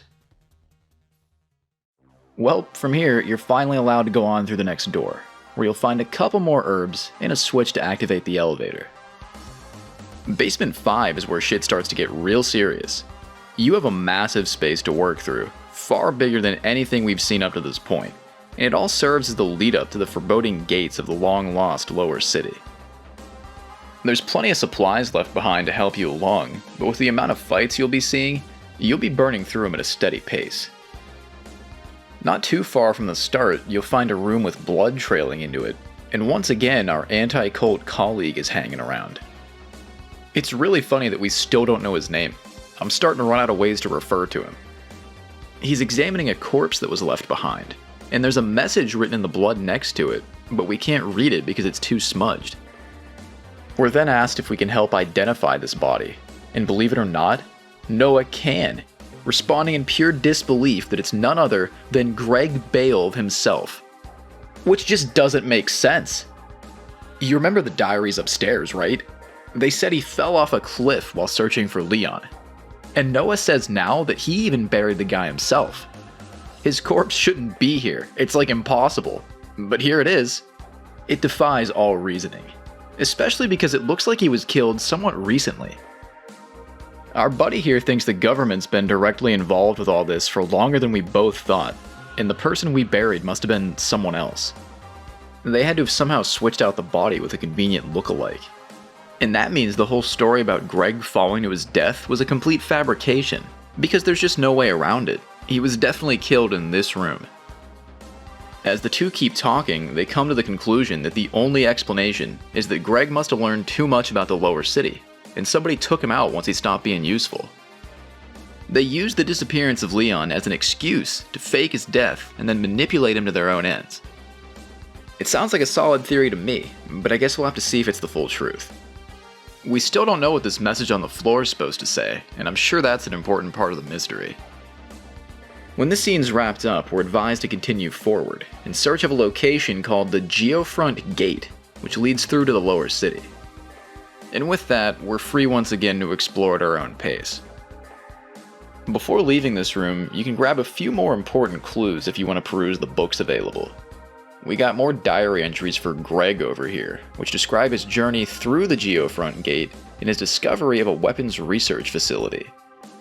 He wasn't able to stay long due to limited supplies, but in addition to lost technology, he also uncovered priceless documentation related to things like refining metals. On the final pages, he also provides a password to some kind of warehouse all the way down in basement 7. And what do you think it is? No, seriously, I think you could guess it. Picture the most evil number you could think of. That's right, it's 37. Nah, just kidding, it's 666. Duh, they had to do it. What a classic. You know, what more can you say? You can't have a horror game that invokes Christian imagery without this number in it. Come on. Anyway, moving on. The onslaught of evil dolls and whatnot continues, as we pass through what kinda looks like a parking lot, which gives way to several more cold metal corridors. After a while, you'll come up on this walkway suspended over a pit of sheer darkness, and beyond there is where the Geofront Gate lies waiting. Now, I didn't realize this when I first got there, but getting this damn gate open would become a traumatic ordeal that would in some ways change the course of my entire life. I got stuck here for such a long time because I had no idea what you were supposed to do. It became like a running joke in this playthrough for me that no matter what I tried, I just couldn't get past it. And I'm telling you, no joke, this fucking door gives me serious flashbacks. I even tried mentioning this in therapy once, and they just laughed. Like, what the hell is that about? You think I'm being funny? Nah, look, here's what happens. You come in, and the Cold Hunter guy's standing there at the controls. And he's all like, hey, you made it, great. And he tells us the door was last opened 2 months ago, which is the exact same time that all this curse stuff started happening. Fortunately, based on what he knows about the door, he should be able to hack it open himself, with the only catch being that it's probably going to take a while. So he gets to working on that, and for you, that's just it. You can't go any further. Now my first thought was just, alright, you know, it must be simple then, like you said. We just need to pass some time. So I switched back to Rod, took him to the hotel, got a full night's sleep, and then switched back to Noah, but still nothing was different. This made me realize that the game actually wanted me to backtrack all the way to town from down here to trigger something. And this would only be the first of many times that I would end up doing that. Thankfully, when we arrive back at church, something pretty crazy does happen to move the story along. Though, as you'll see, it doesn't get us any closer to solving our problem here. As a matter of fact, it makes things a whole lot worse. After Noah turns in for the night to get some rest, he's shocked the next morning to find out that he's been locked inside his own bedroom. As he stands there trying to force his way out, all of a sudden the whole room basically explodes, and the ghost of Leon manifests in the center. Noah doesn't handle this too well and immediately turns around and desperately tries to run away, breaking through this door only to find that the one leading outside is sealed up too. We end up being cornered near the altar, where Noah starts pleading to Leon that he didn't mean anything by what he did, it was only his sword that made him do it. His cries appear to fall on deaf ears though, as Leon continues to close in, saying that he isn't looking for any excuses about what happened. He's well aware that Noah was the one who killed him, and thinks it's completely shameful that he would try justifying it in any way. Leon even fully understands how our sword grows in power with our feelings of violence. But what he doesn't get is why we would have felt violent towards him. He was just a kid who liked us. Before long, he envelops Noah entirely, and from here, we're forced into a boss fight we have zero chance of surviving. You can swing all you want, but none of your attacks are gonna land. And watch this, you can try to run too, but he'll just smack the meter out of the way. Like damn. I guess we have to stand here and face what's coming then. As the screen shakes violently and our heartbeat pounds, slowly but surely we're brought down to death's door. All hope appears to be lost, but at the last possible second, when it really looks like we're done in for good, thank God it turns out to be just a nightmare. Yeah, we're fine. But don't get too relaxed, because even though that may have been a dream, it's all true. Noah really did kill Leon, and the sword made him do it. You remember how Gustav wasn't too sure if we could mentally handle the responsibility of everything that's going on? Noah's a capable fighter, but he's a young guy, and it sounds like he has a habit of letting his crazy-ass weapon get the better of him. You could easily imagine how that would go down when you're fighting a demon or something. Maybe he gets all reckless or acts carelessly. That makes perfect sense. But it makes you wonder what exactly happened with this little kid for him to go all lethal on him like that. Well, it all goes back to Noah being abandoned by his mother. This nightmare really shook him to his core, and in the scenes that follow, he finally opens up to the audience and reveals just about everything behind the incident. As we've already established, Leon trusted Noah because he was kind to him after his parents started fighting. As time went on, Leon would spend more and more of his days at the church, and it got to the point where he was asking Noah all kinds of questions. He would ask things like why Noah became a priest, or why he decided to live in NF13. Which sounds harmless enough, but the fact is the answers all stem from Noah being dumped here as a child against his will. The questions shouldn't have bothered him at all, but they did because he never exactly processed that trauma. Now, around the same time that Leon started visiting often was also when Gustav brought the magic sword over to the church for safekeeping. Noah admits to being heavily drawn to its power, but he still maintains that he never meant to use it in the way that he did. There was never like a big confrontation or anything like that. It was just a day that came where this awful feeling washed over him, and the next thing he knew, Leon was dead. As he replays all this in his mind, Noah realizes that he effectively kickstarted this town's downfall. It gave somebody a convenient excuse to get Greg out of the picture, it led into Amanda's suicide, and from there, rumors of the mansion's curse only caused the deaths to pile up even further. And if that wasn't enough, it also caused the disappearance of one more person in the Beoulve family that we haven't even heard about yet. It turns out Leon wasn't Greg and Amanda's only child. They had a daughter too, named what else but Maria. And she's still out there somewhere. That small shred of hope is a big part of why Noah's been working so hard to fight the curse. He thinks he can salvage his massive fuck up a little bit if he finds the last surviving member of the Beoulve family, the titular Lost Maria. Now, if you've been watching me go through all these diaries and journals I've been finding, I'm sure you're thinking, why don't any of them mention this Maria, and why hasn't anyone else spoken about her up to this point? That's a good question. It kinda comes out of nowhere that she just exists, but there is a reason for it, and you will find out eventually. So I guess we'd better get back into it. After we regain control, everything's pretty much back to business as usual for now. Although, there is one more scene outside in the yard that explains that distorted image we saw earlier in Leon's room. The picture we were seeing was Noah repressing his memory of secretly burying Leon in this spot in an unmarked grave. And he's still there. Now, thankfully, he decides to correct that mistake and finally gives him a proper burial next to his mother, with a headstone and everything. Honestly, it's pretty dark that he just put him in the yard like that before, but better later than never, I guess, right? Before leaving, Noah admits to himself that he still doesn't have the courage to confess this crime to anybody, and you can tell it really is eating away at him. But we'll have to come back to it because for now, we have work to do. At this point, the Geofront Gate is still locked, so you better not go back down there and check because you're just wasting your time if you do. Ask me how I found out about that. What are you supposed to do then? Well, check this out. You may notice at the tail end of this burial scene that one of the innkeepers apparently witnessed the entire thing at the bottom of the screen, sort of hiding behind the dialogue box, and she walked off right after. That's probably not good for our public image, so maybe we should pay him a visit about that.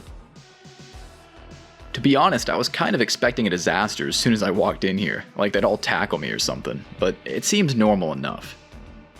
We find Monica standing near the door, and she seems pretty nervous, but really, she only wants to know if we'd help her find ingredients to make desserts.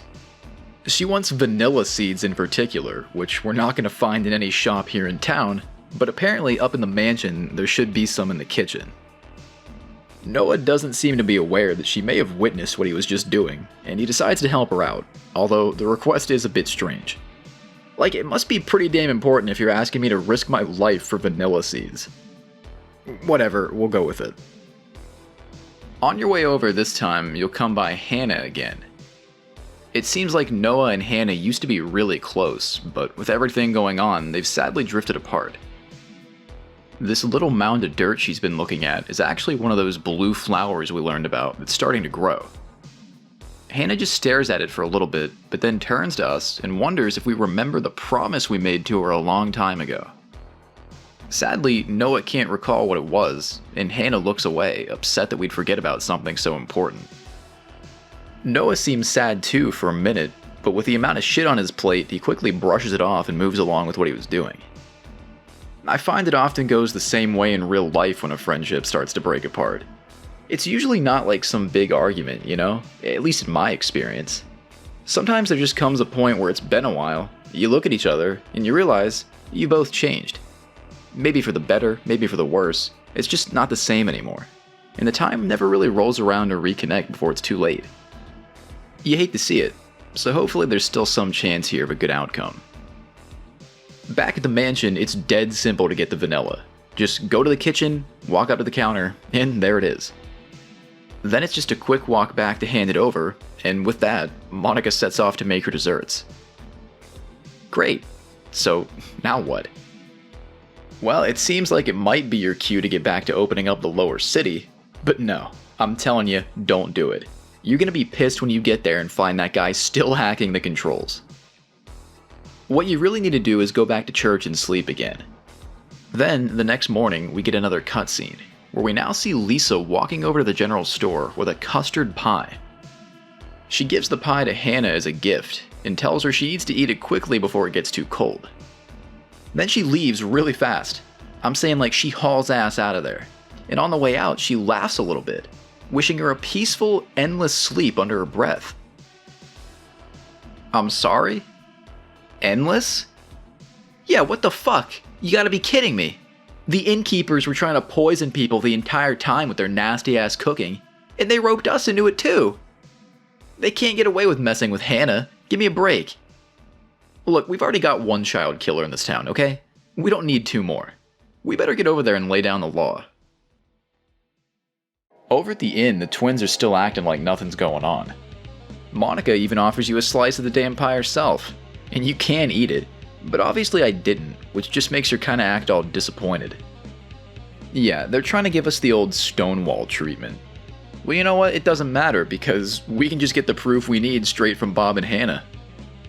Assuming they're still alive. I was a bit worried that maybe by coming over here first I wasted too much time or something and Hana may have been killed. But fortunately Bob meets us outside, and it sounds like we can save her if we act fast. The poison's done a lot of damage, and put Hana into a psychotically violent state. According to Bob, it's just like what happened to Libetta when she fell under the curse, and that ended up forcing her to cut her own throat, something he desperately wants to prevent this time around. Now, I have no idea how they cursed a pie, or what kind of poison could do that, but let's get in there and see if we can put a stop to it. Inside the general store, we find ourselves in complete silence and total darkness, with only the sound of our own heartbeat to give you some atmosphere. The first floor is totally empty, although you can take a few free herbs if you want from the stockpile. Upstairs, it's much worse.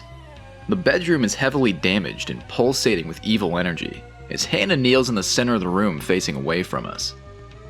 As we approach, she's just barely able to warn us to run away, and it's another boss fight. This one's pretty unique because we didn't come in here just to kill her anyway. What you're told to do is figure out a way to get through the battle without hurting Hana, and the simple solution is just to defend from her attempts to chew your brain over and over until she finally wears herself out. I'm actually noticing in the footage here, it looks like there's nothing stopping you from attacking, but I was so immersed I didn't even think about it because why would you? I think it goes without saying that it's not intended, but I'm sure it leads into some other bad ending if you're curious. After you hold out for a few rounds, things relax ever so slightly, and Noah is suddenly told telepathically, by a voice that's heavily implied to be Libetta from beyond the grave, that Monika and Lisa are in fact behind this, as we gathered. From there, you just have to break contact and run from the fight. Hana's definitely not cured or anything just yet, but I'm sure we can squeeze out some information on how we might do it. On our next visit to the inn, the place takes on a much more sinister vibe. All the lights are off, it's dead quiet, and we find both our culprits talking in the kitchen. With nowhere left to hide, they finally confess that a spell was placed on the pie to curse and kill Hannah. And for what reason would they do that? Well, get this. Earlier, when we were burying Leon again, it's just like we thought. Monica and Lisa saw the entire thing. And not only that, they knew that we had killed Leon from the very beginning, like 2 months ago. And the kicker is that they're not upset with us. It's actually quite the opposite, and they empathize with what we did. Which is really fucking loopy because what we did was terrible. The twins explain that they're orphans, and they were always jealous of Hannah because, unlike them, she had loving parents. They just couldn't live with the fact that someone so close to them had the exact life they wanted, so they decided to kill her. And they actually thought we would agree with it because we don't have parents either. They're genuinely shocked when they find out we're appalled by their plan. It's like they thought we intentionally killed Leon because of our jealousy or something like that. The thing that really gets me about all this is that they still wanted to go through with it even though Hannah's mom just died recently. Like, is that not enough for you guys to get over yourselves? At first I thought maybe Lebetta's voice back at the shop was trying to convey that the twins actually killed her too. Bob does say that Hannah's affliction is nearly the same, but the girls never seem to mention cursing anyone else. I think what really happened is like, Lebetta actually died from the mansion's curse, and that gave him the idea to replicate it with Hannah so nobody would figure it out. At this point, the ladies here are well convinced they have us by the balls. They know our secret, and if it gets out to the public, I imagine it would come as a shock to everyone else, to put it lightly. So they're fully expecting us to just go back home and forget everything to save our own skin. But what they don't understand is that when Noah gets pushed too far, his magic sword makes him fly off the rails. And with that, all hell breaks loose as he punches Lisa across the room, sending her flying into the back wall. For a second, Monica just stands there in utter disbelief, but then Noah starts to close in on her as well, and draws his weapon without saying anything. There's no turning back from here, and like it or not, we aren't getting out of this one peacefully. Monica puts up no resistance whatsoever, and just a couple strikes is all it should take to bring her down. As we stand over the two crumpled on the floor with a grim look on our face, Monica then, in her dying breaths, confesses her love to us. She was really hoping that somehow we could be together after their whack-ass plan was complete. As she dies, she wonders why there was never anyone in her life that truly loved her back, and we're pretty much screwed. We completely snapped again, and this time there's no way we can just sweep it under the rug. In the aftermath, Leon's ghost appears before us again, and warns that Bob is waiting right outside. Everybody's gonna know what we did in here, so we might as well come clean about him too. Unless we want to wipe out the entire town, it looks like we better step out and face the music. Re-emerging into that cold winter weather once again, Noah remains mostly silent, only telling Bob that he's killed some people and needs to be taken to prison. After that, some time passes, and word spreads throughout town about all of our rageful killings. Then the next thing you know, there we are in a jail cell, with Harvey standing guard. We've already even started growing a beard, too. So, what now? You can poke around all you want, but you're not going to find some loose brick in the wall, or a secret tunnel, or anything like that. The simple truth is you're stuck here, and you're just going to have to live with it for a while. You remember earlier when I was saying there were some heavy consequences for focusing on Noah too much? Well, here we are. He's officially out of the game for the time being. Your only choice is to play as Rod to keep going. Hopefully you haven't been slacking on the guy too much, because it's all on his shoulders now. If you don't feel confident with him, you're probably going to have to do some grinding to catch up. The town really starts to feel empty after this. No priest, no innkeepers, Hannah's still stuck in bed. Even Gustav decides to close the weapons shop out of guilt. You can find the old man back in Noah's room guarding the magic sword, and it's clear he feels responsible about what happened. If he had never brought it over here, half the town might still be alive. Even though it was definitely a long shot, I was kinda hoping maybe he'd let Rod borrow it one more time, just to clear out the dungeons, but no such luck. Of course, I fully understand why. but man, I could really use it right now. On the way back to the mansion, you can still talk to Noah if you're interested, but that's about it. To be honest, he doesn't even want to leave his cell. He only requests that we keep him updated on what's going on outside, which Rod agrees to. Alright, so before heading back down to the Geofront Gate again, I decided to spend like 30 minutes just eating organs on the upper floors until I felt like I was ready for it. Then I went around some of the basements and looted some things I left behind. As my power steadily grew, I was getting more and more excited, because I couldn't wait to finally see the lower city. It wasn't even a possibility in my mind that it would still be closed off. But what do you know? It is! And that guy still has the exact same dialogue. Oh yeah, I'm working on it, don't worry, it's just gonna be a while. Like my ass you're working on it. It's been at least 3 or 4 days in game. Do you really know what you're doing? I just couldn't believe it, seriously. Even after all that stuff that went down topside, it's still not time? I mean, shit, dude. The only thing I could think of from here was that maybe I needed to check in on Rod's family. You think they're getting this room rent-free now since the owners are dead? It's pretty lucky for them. Now I had the right idea with this because it does lead to another scene, but sadly it's also another punch in the dick. When we arrive, the door's locked. Diana won't let us inside because she thinks we've been cheating on her.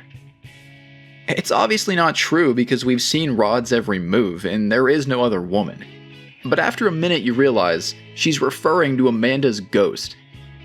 She must have somehow seen her lingering around us from a distance and thought it was a living person. Of course, saying it was just a ghost doesn't really hold much water in a situation like this, and Diana decides to banish us from the room until she calms down. That means we're not allowed to see our own son, and we have to sleep in the church. We're really going on a winning streak here, aren't we? But hey, on the bright side, at least the Geofront Gate's probably open now, right? You know, I think I might cry. Look, I don't usually try to get emotional like this in a video, but it's still stuck. Like, what do you expect? Main character's in jail, my wife hates me, I lost custody of the kids? You're tearing me apart. Like, I can't take much more. I'm losing my shit. The walk back from this one was downright shameful. There's no other way to put it. The game's taunting me. Ooh, you want to get through, huh?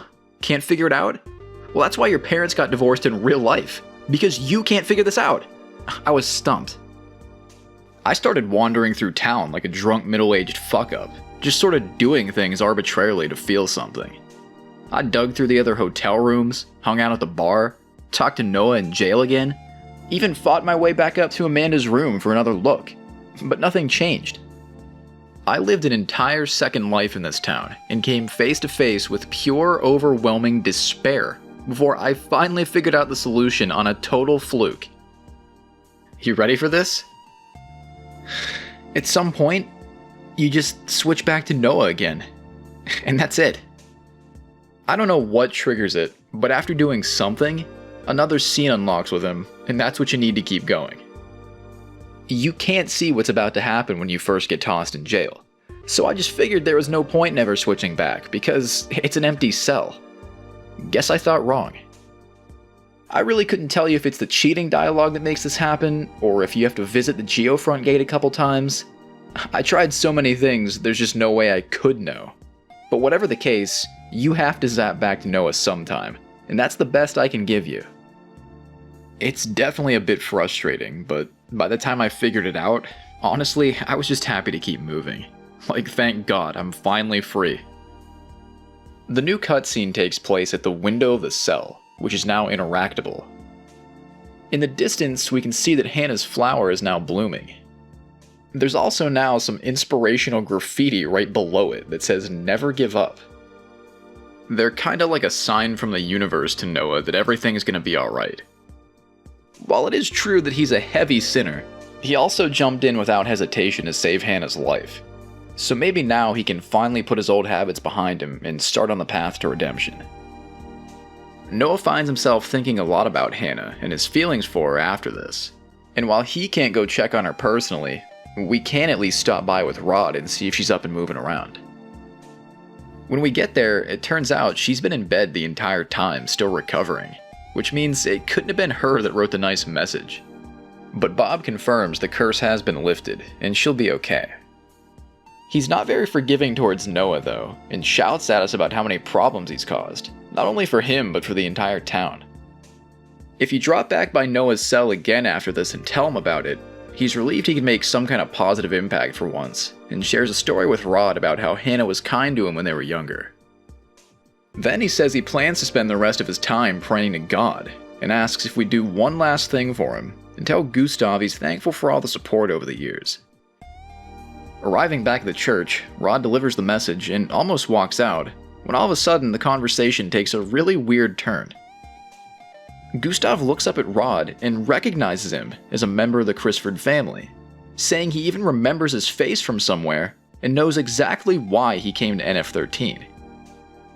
That's pretty crazy because remember, it's something that Rod himself isn't even aware of. Apparently, his true purpose for being here is to reach the lower city and reactivate ancient weapons for the benefit of the Doomsday Cult. Hearing this, we know immediately that Gustav must not be your average old man to have that kind of intel. If he knew about the lower city the entire time, why wouldn't he clue us into it? He doesn't reveal anything else just yet though, and instead invites us to go on a drive to the outskirts of the royal capital. It really sounds like a setup to getting murdered, but we have to see what this leads into. That truck over here that's been parked outside of Harvey's building actually belongs to Rod, and the two decide to just leave town without telling anybody. Bold move when your wife's already pissed off. Once we're on the road, Gustav then explains that around 20 years ago, the reigning king of the royal capital went missing, and in the ensuing chaos, the seeds of the apocalyptic ideology were able to grow. He tells us that when humans occupied the lower cities long ago, it was a king named Rudolph who first led them to a new life, on top of the plates that were built over the ruined world. Eventually, Rudolph died, and the toxic waste from below began leaking onto the surface. The new leadership just couldn't figure out how to deal with this, and the situation got so desperate that society broke out into mass hysteria, gradually believing more and more that humanity's extinction was the only way forward. Because they lived privileged lives and had no experience with crisis management, the nobility of the royal capital was practically useless in calming things down, and they too began to fall into the same destructive ideas. It all continued to snowball from there as the new king dropped out of the equation to God knows where. To this day, the capital's still a complete mess, and it doesn't look like it's going to get any better for a long time. Now Gustav thinks if that old king came back and tried to give people someone to rally behind, maybe the tables could be turned and order could be restored. And where exactly might we find him? Well, I'll give you a hint. He's in the truck with us. Yeah, Gustav is revealed to be humanity's lost leader. He admits it's probably way too late by now to seriously reclaim his old title, but he's tired of hiding out and wants to get back in the saddle and make a real difference. Now if you thought that was crazy, well it is, but the blowout reveals just keep coming. Next, Gustav explains that he's Noah's father on top of it all. When he lived in the capital back in the day, he fell in love with a woman named Maria. But not the same one we heard about earlier, Maria Beoulve, some lady who worked in a church beneath the castle. They had this passionate fling relationship that had no chance of working out. Eventually, Maria got pregnant with Noah, and she was banished to live in the slums. She toughed it out there for 10 years, but inevitably couldn't handle raising a child anymore, and as we already know, ended up dropping him off in NF-13, having never met his father. From Noah's perspective, he was just being abandoned there, but his mother had come to an agreement that Gustav would raise him from a distance and never mention his true identity. They figured there was too much baggage, I guess. It was a messy relationship for starters, and for whatever reason, Gustav didn't help Maria by using his influence as the king, which is a big regret that he'll probably take to his grave. As we arrive at the capital outskirts, Rod encourages Gustav to put aside his pride and just tell Noah the truth already. I wouldn't get my hopes up too much though, because as Gustav heads off to infiltrate the city, he sadly says that he probably won't see any of us ever again, but that maybe Noah could still find his mom one day, who's still out there somewhere. Gustav's final words to Rod before he's sent back to NF-13 are official orders to disregard his old master's plan to reactivate the lost weapons, and rather destroy them, which he completely agrees with. So there you have it. We have our new mission, a whole lot more context for everything, and we've learned that Lost Maria has a double meaning. Noah's been trying to redeem himself by finding Maria Beoulve, and he's also plagued by memories of his mother, who has the very same name. And speak of the devil, back in town, things just cut to Noah laying there in jail. It's really dark, and he appears to be sleeping. Surprisingly, Hannah's there too, who graciously thanks him for saving her, and talks about how happy she was to see him. But then he jolts awake, and it's like the whole thing was another vivid dream. Pretty weird.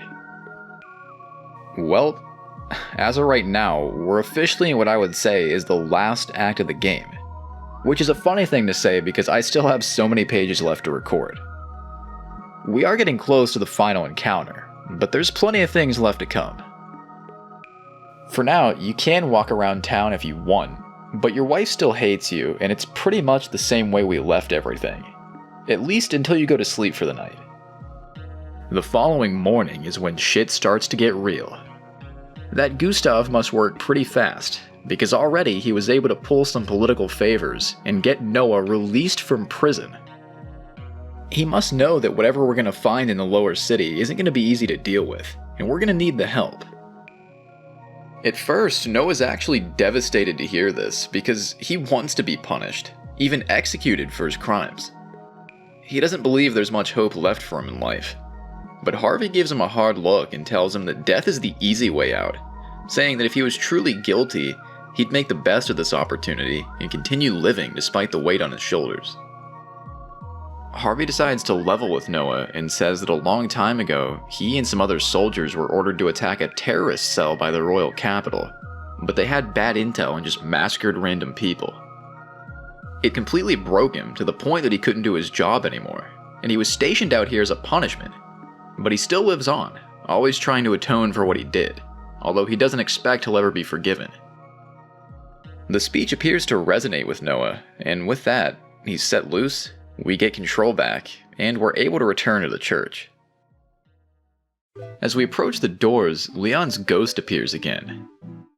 He seems to realize that now we want to do better in life, and tells us that the entire time he kinda knew we weren't such a bad guy deep down. He says if we were truly evil at heart, he would have done a lot worse to us than give us nightmares, and then fades away, morphing into a younger version of us. We're taken back to the moment Noah was abandoned as a child, and his younger self says that he essentially died here that day, left waiting in the past, always hoping his mom would come back.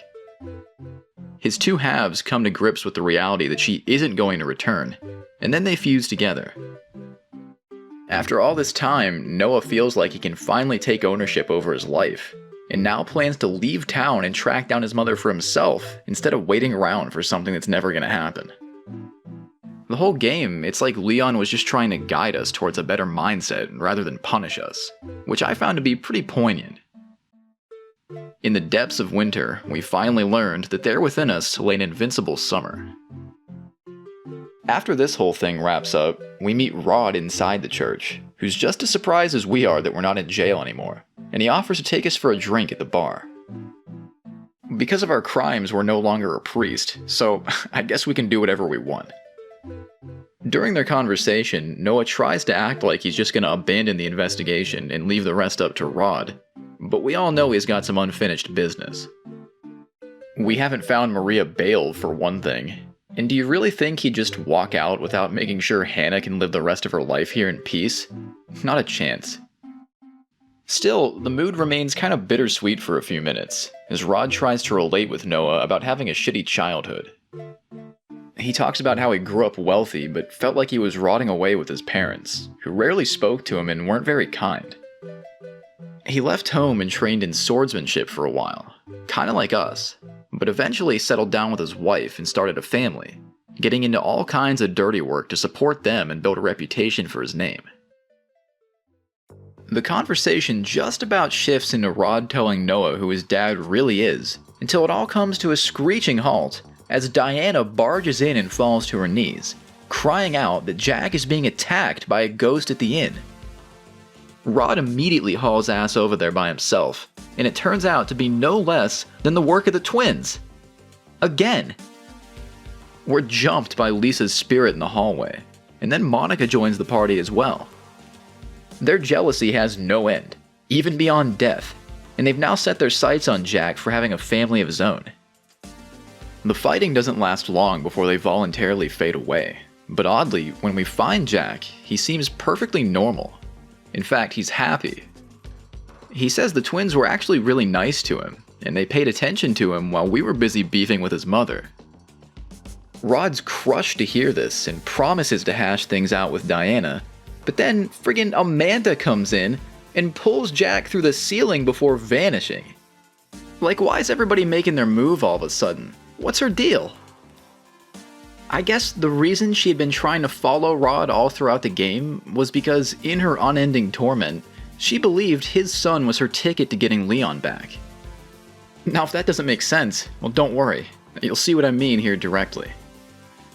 From here, things cut back to the church.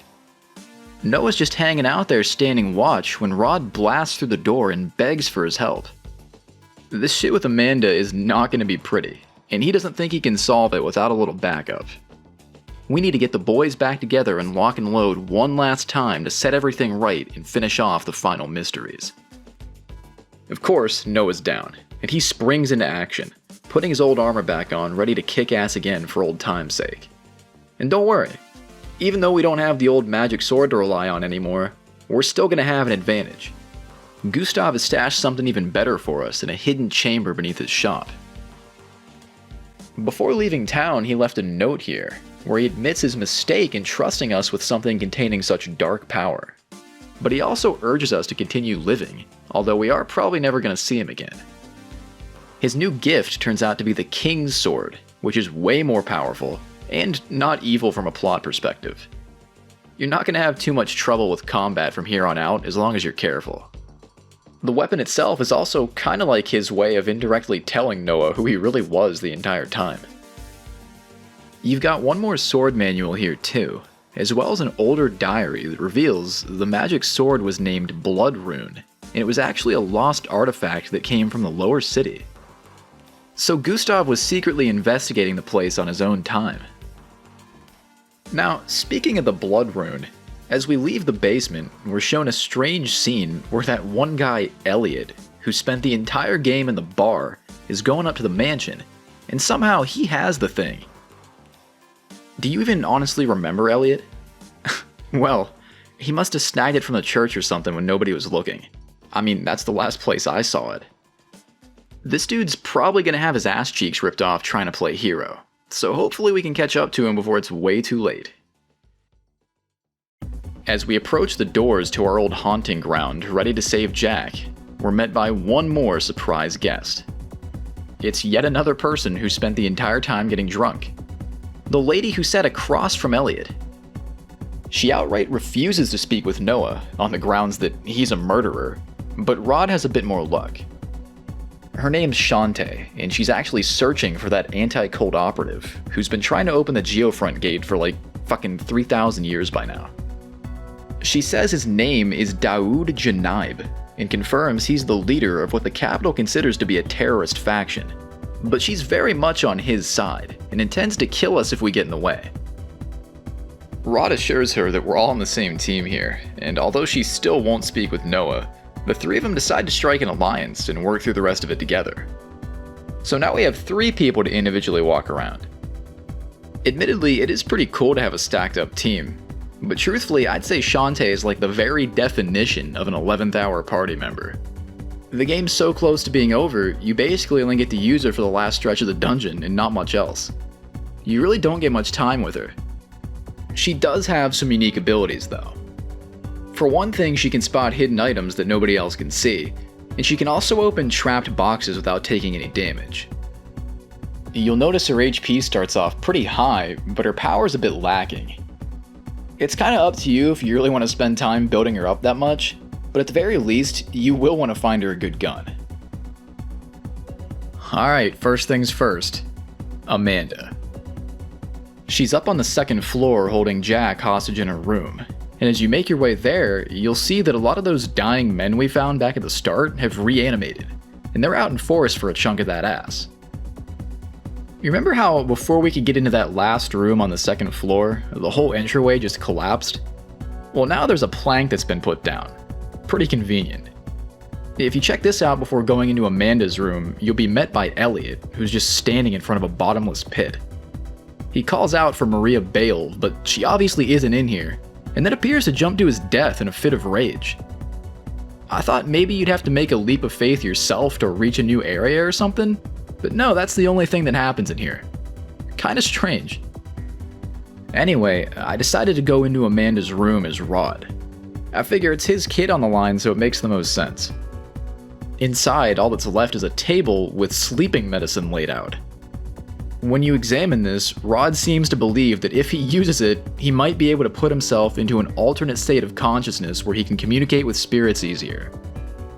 If you ask me, that sounds sketchy as all hell, and you're probably just hallucinating from liver damage, but that's what we're gonna do. Fortunately, it turns out to be quite effective. In mere seconds, we find ourselves swirling in a pulsating red void, where Amanda holds Jack's lifeless body. Her plan is to use him as a sacrificial vessel to revive Leon, and as much as Rod tries to reason with her, it's all in vain, and we're forced into a fight.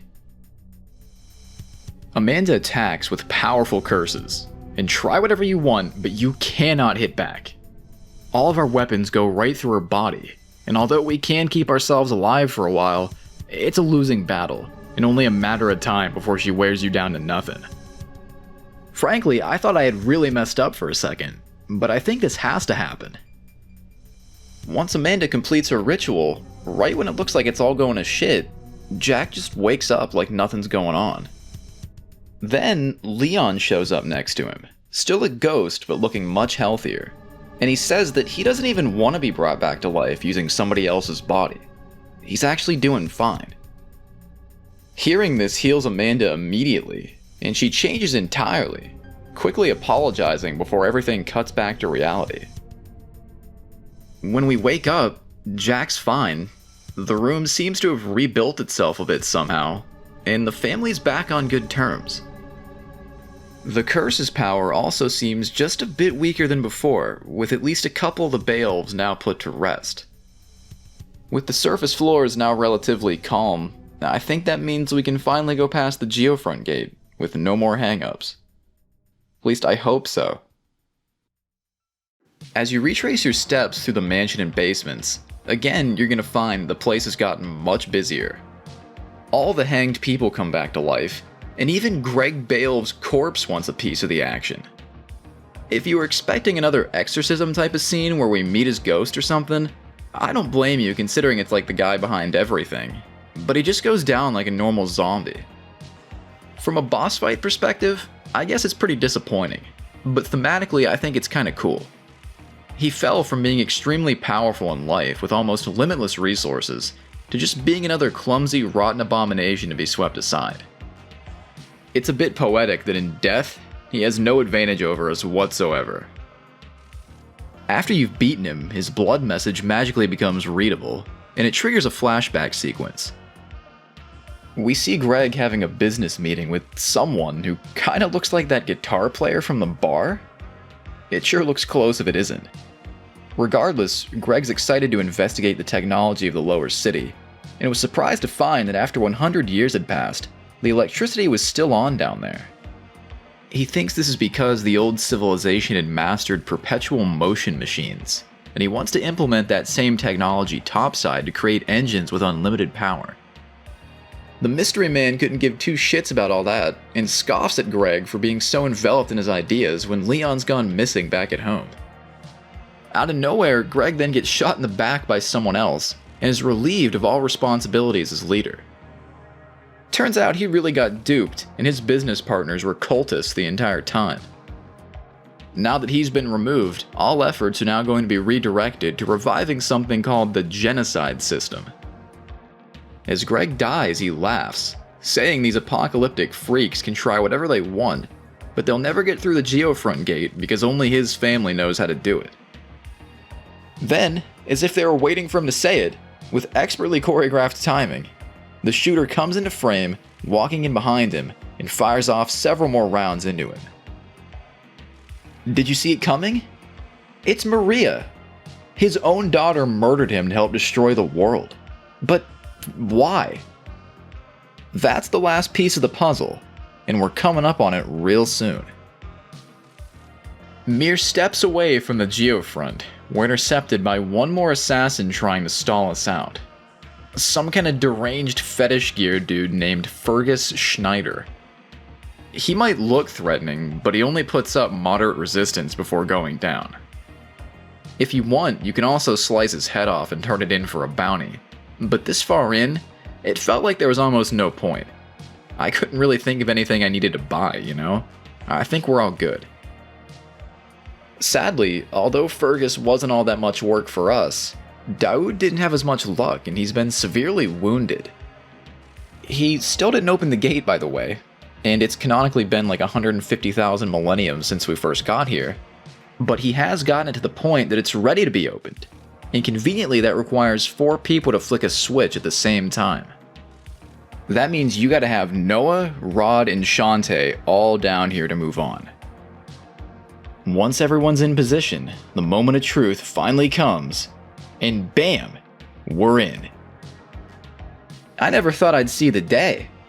For me, this was like on the same level as giving birth. There were actual tears streaming down my face. I just couldn't believe it. From here, Daoud tells us to destroy the genocide weapon, saying that while it won't stop the cult entirely, we can still hope that the king does his part in cleaning up the government, so things can maybe go back to normal in a while. Then Shantae takes him back to town to recover, and he mentions that we may have to confront Maria at the end of all this. It's some not so subtle foreshadowing. We'll have to be ready for it. Thankfully, once this cutscene's over, you are permitted to warp Shantae back down to the gate with no issues. I was really about to lose my mind when it brought me all the way back up to the surface against my will, but I guess the dev knew another backtracking session like that would be borderline illegal. So, here we go. The Lower City. The Old World. After 100+ years, the snow still falls beneath the plates above. The place is eerily quiet, and as we make our way down a destroyed road, we pass by all kinds of bombed out vehicles and buildings. You can actually make your way inside a good few of these for supplies, so keep an eye out for any entrances off the beaten path. It's pretty rare, but as you keep going, you may also encounter some ancient ghosts as well. If you see these, it's another situation where you just want to run away immediately. I couldn't find a way to kill them, and I don't even think it's worth the hassle. Soon enough, you'll emerge into a residential center type of area, with a few buildings worth investigating. One is an apartment building that can function as a safe house if you need it. It also has some journals available that detail just how bad things got for the people who lived down here after the upper world was made. There came a point where the people topside became fully disconnected from the lower cities, which meant supply routes were completely cut off. They were abandoned, and starvation was so widespread that cannibalism became a common practice. Mostly everyone died down here with no hope of ever seeing what it was like on top of the plate. Don't think I have to say it, but it's pretty sad. Then we have this arcade place, or maybe it's like a gambling parlor. This one's completely empty except for a couple books filled with poetry, one of which revolves around a flower. It all kinda comes together to drive home the point that everyone down here ended up being forgotten as time went on. Outside, there's also a makeshift graveyard, with crosses that seem to be made out of pipes strapped together with rope. The biggest point of interest, though, and the one that leads into the final boss, is an old Kingdom military facility. The monsters in here get completely crazy, and if you don't believe me, I dare you to take a look. You see this thing? Well, I sure did, because less than 5 seconds after I walked in, it fucking jumped on my face. And you want to know what they call it? A Satan baby. Yeah, seriously, Satan baby. You can't make that up. This has to be one of the most fucked up enemies I've ever seen in a game. I mean, wow. And on top of that, you have more adult zombies, and even Frankenstein monsters? I'm definitely reading way too far into this, but I really wonder why these are here from a story perspective. It's like, I can wrap my head around why a zombified dude or a baby might be down here. Sure, okay. But this? Why the hell is he here? Is the book real? Did he come out of it? Like, I don't get it. As you keep going, you'll come across several rooms in the hallway, like a security room, storage, locker rooms, and a conference room. But the conference room is the only one that's unlocked. You get one key in here, and it's up to you to decide where you think the best place is to use it. I went with the security room, and I'm assuming that was the most efficient choice, because it lets you access some controls that open up a sealed metal gate further in. Beyond the gate lies a currently non-functioning elevator, and more hallways, some of which are flooded by nasty-ass water that's been there for ages. To get rid of the water, you'll have to fight your way through to a pump room and drain it all out. Then from there, you need to explore the passages where it used to be until you come up on the elevator control system. Now, something I thought was pretty messed up about this part is that you end up fighting so many of those Satan babies down here. Just the implication of these undead children mostly congregating in an area that was totally underwater before is pretty insane. Anyway, once you have the elevator on, you can actually just go down into the very last segment of the dungeon and finish the game. But before you do that, you might not want to miss this one last thing. I haven't really found a chance to bring this up yet because it just wasn't relevant, but there's actually a quote-unquote secret post-game we can access afterwards. And I'm pretty sure you have to see what I'm about to show you in order to get into it. You can see besides the elevator that there are 2 staircases that were previously underwater. Personally, I feel like it's pretty easy to just run straight past these in the excitement, but check it out. Go on down and you find this room that's labeled Formalin Pool. You pass through a huge chamber with some herbs growing, and then there's a little checkpoint with some research diaries containing a couple more big blowout plot reveals. During the Old War, like all good sci-fi stories, the people were trying to develop a super soldier program. They wanted to create bodies that were essentially incapable of dying. To facilitate that idea, they invented something called the Maria system, which could maintain a person's life force and at least partially remove their free will, ensuring they remain subservient to certain people. The notes explain that all participants to this program were effectively hostages, and if the system ever went down, it would probably take them along with it. Now, I could be wrong, but I'm under the impression that the name couldn't possibly be referring to any Maria we know of, given how far back it was, so it's just yet another instance of it being used. Despite their precautions, some test subjects ended up escaping regardless, and only one of them could be stopped by implanting a false personality onto him. On the orders of King Rudolph, the whole operation was supposed to have been abandoned as they migrated upwards, but apparently there were plans to come back and grab this one guy, who's been kept in suspended animation for like 100 years. Whatever the case, whatever they were planning, things must have fallen through because in the next room, there he is. Now after you find this, I don't blame you for thinking, shit, okay, what am I supposed to do about it? And that's the funny thing. For now, nothing. It has no purpose. The truth is, none of the main characters ever learn who this man is, and that's just it. The post-game dives a bit more into it though, and you'll see what I mean pretty soon. Alright, well, with this thing checked off our list, all that's left from here is the final stretch. The elevator goes all the way down to basement 10, the research floor, and it's like hell on earth. It's a whole bunch of hallways, all of which are overgrown with some kind of biological material, and the enemies get ridiculously tough. For starters, we have some of those escaped super soldiers that hit like a truck and tank unbelievable amounts of damage. Then you got this guy, which is straight up a Shin Megami Tensei demon. And on top of that, the Executioner returns as a standard encounter, meaning you could end up fighting him every 5 seconds if you're unlucky. To be fair, it's a bit easier than before, but do you really want to have that slap fight 3 times in a row? Call me crazy, but I really doubt it. On your way through, you might notice on the walls there are all these eyeballs looking at you.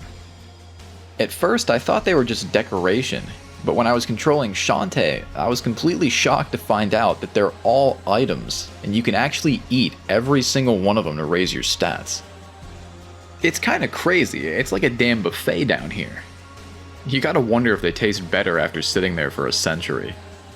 If you have a character who's lagging behind on power, collecting these is a good way to make some fast progress. Speaking of Shantae, I actually also ended up seeing her bad ending after an unfortunate run-in with one of those super soldiers. Like Noah's, it's very brief, and just gives you a bit more background on her motivations. If Shantae dies, she starts calling out for Daoud, and then admonishes herself for having to rely on a man's help. As she fades away, she apologizes to everyone back home who was depending on her, and in the new intro, it reveals that she and Daoud came to NF13 together. He doesn't want her anywhere near the mansion, and even believes she would only be a burden. And then you're just back in the game. The big takeaway from all this is that Shantae's whole character arc was basically happening in the background the entire time. She spent all those hours in the bar working up the courage to help out, and when she finally did, she ended up saving her friend's life. By also lending a hand to Rod and Noah, the whole investigation starts to revolve around her, proving that she actually isn't just dead weight after all. When you reach the end of this dungeon with all 3 characters, right before the final encounter, you'll find one more side room housing a laser blade, along with another research diary which gives you some broad highlights regarding the genocide weapon. The genocide system is capable of harvesting humanity's collective negativity resulting from the apocalypse, and using it to activate what they call the brain's 6th sense, a sort of psychic power fine-tuned for destruction. The world sucked so much after everything that happened that they were like, okay, if we're all gonna sit around in the dark hating life, we might as well make use of it and come up with something that can burn down anything that's left. It's like they invented a way for the planet as a whole to kill itself if enough people agreed on it. Pretty crazy shit, and we're not gonna let anyone see that through. I hope you're prepared, because this is it. It's been a long journey. Longer than I thought it would be, I'll say that.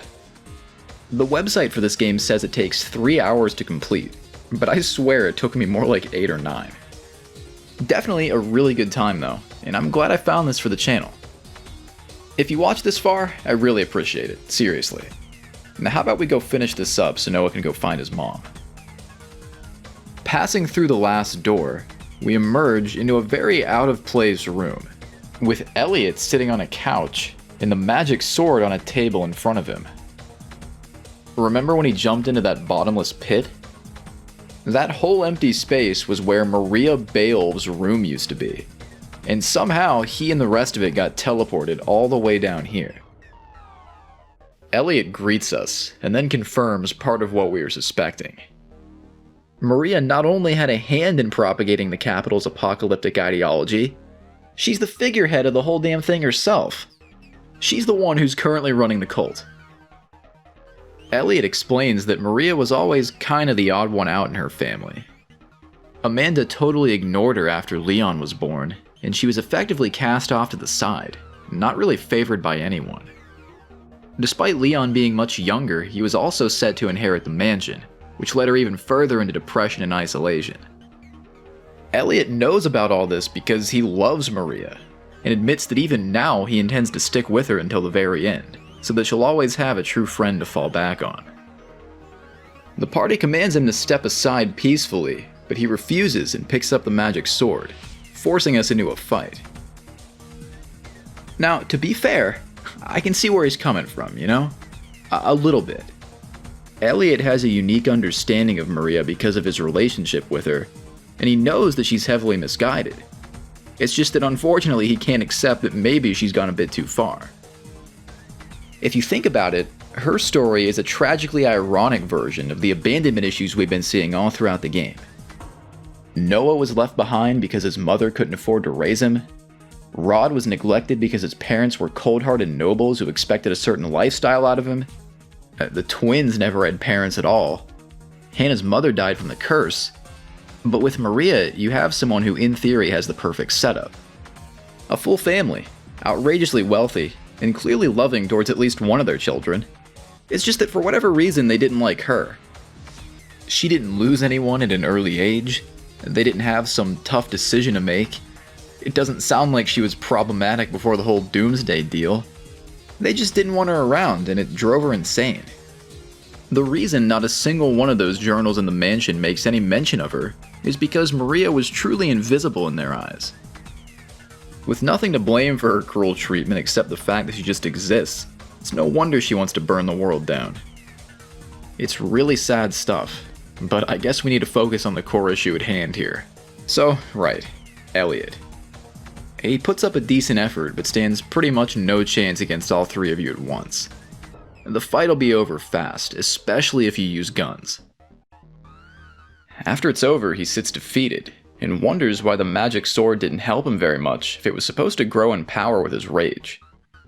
Noah says that what he's feeling though isn't necessarily a desire to kill, it's a desire to protect someone he loves, and that's a bit different.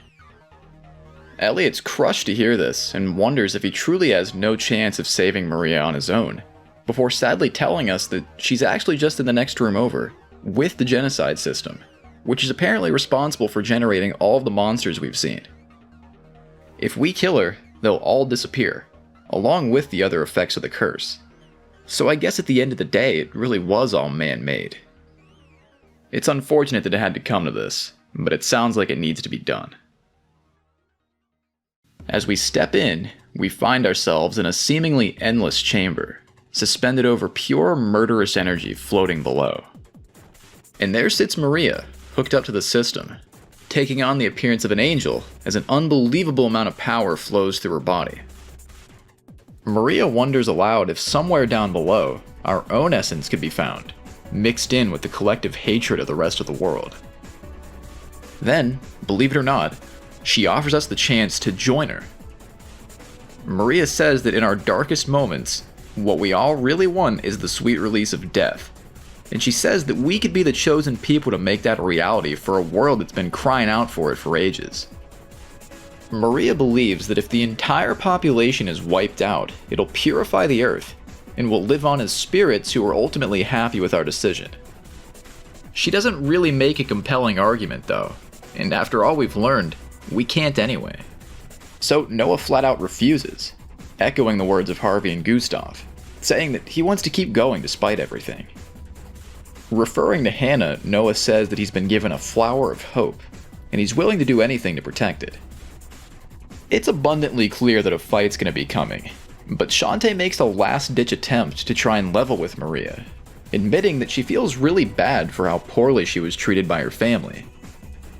It doesn't help too much though, and then Maria drops an absolute bomb of a plot twist, explaining to Noah that the whole reason he was compelled to kill Leon a couple months ago was actually because of her influence using the genocide weapon. She was so angry at Leon for taking her place that when she finally saw an opportunity to get back at him, she went with it, and manipulated Noah using his own trauma into doing it. Maria had hoped that Leon's death would make her parents give her at least some attention, but it had the opposite effect. As we're well aware, Greg stayed fully focused on his project, and Amanda killed herself. Hearing this convinces the party that she's well beyond saving, and so, the last battle begins. Alright, the first phase wasn't too bad for me. In fact, it's surprisingly simple. I had Noah as the frontman like usual, and she could barely scratch him. But don't let your guard down, okay? As you pile on hundreds and hundreds of points worth of damage, it gradually gets more and more difficult. You'll want to be careful with how you use your supplies because it's probably going to go on for longer than you think. It's very possible to be right at the brink of taking her down, only to run out of ammo or something and get wiped. After you've been throwing down for a while, eventually, Maria will flash you a freaky-ass smile and start crying blood. It's a good sign that you're making progress, but the worst is still to come. You'll know it's really heating up when Elliot decides to join the fight too, and shouts out that he's going to try to give us an opening. He doesn't want to do it, but when he does, we damn well better take advantage of it. Keep swinging for a bit longer, and then Elliot makes his move, impaling her through the back. Maria is shocked by his betrayal, which looks like something that nobody could possibly survive. But nah, now it's really on. Yeah, all that did was piss her off. This next part is ball-bustingly scary, and I don't know how else to put it. Maria's damage goes through the friggin' roof here. I'm talking like over 100 points per hit. I was running out of healing items fast, and I had no Idaten herbs to speed up my attacks. It was getting desperate, and it came to the point where I was swapping my front man every other turn, because I just needed to buy time somehow. Remember, it only takes one of your party members dying to end the whole game for you, so I had to make sure nobody got too low too fast. This shit had my heart racing. It was truly intense, but thankfully after a while, and several mags worth of ammunition dumped into her face, at long last, it was finally over. And to say it was a close fight for me is like the understatement of a lifetime. Seriously, thank God we got through that without having to restart, because holy shit. With Maria's impending death, the entire genocide system begins collapsing, along with the lower city. The main party immediately decides to book it and run for their lives, but Elliot, still faithful to his forbidden love, stays behind. He thinks dying here is the best way for him to go out, and really doesn't want to live on without Maria anyway. As she fades away, Maria admits that she regrets everything, and essentially says that she's dug herself into a hole that's far too deep to ever climb out of. Elliot forgives her regardless though, and it really is looking like they're both about to be buried there forever for a second.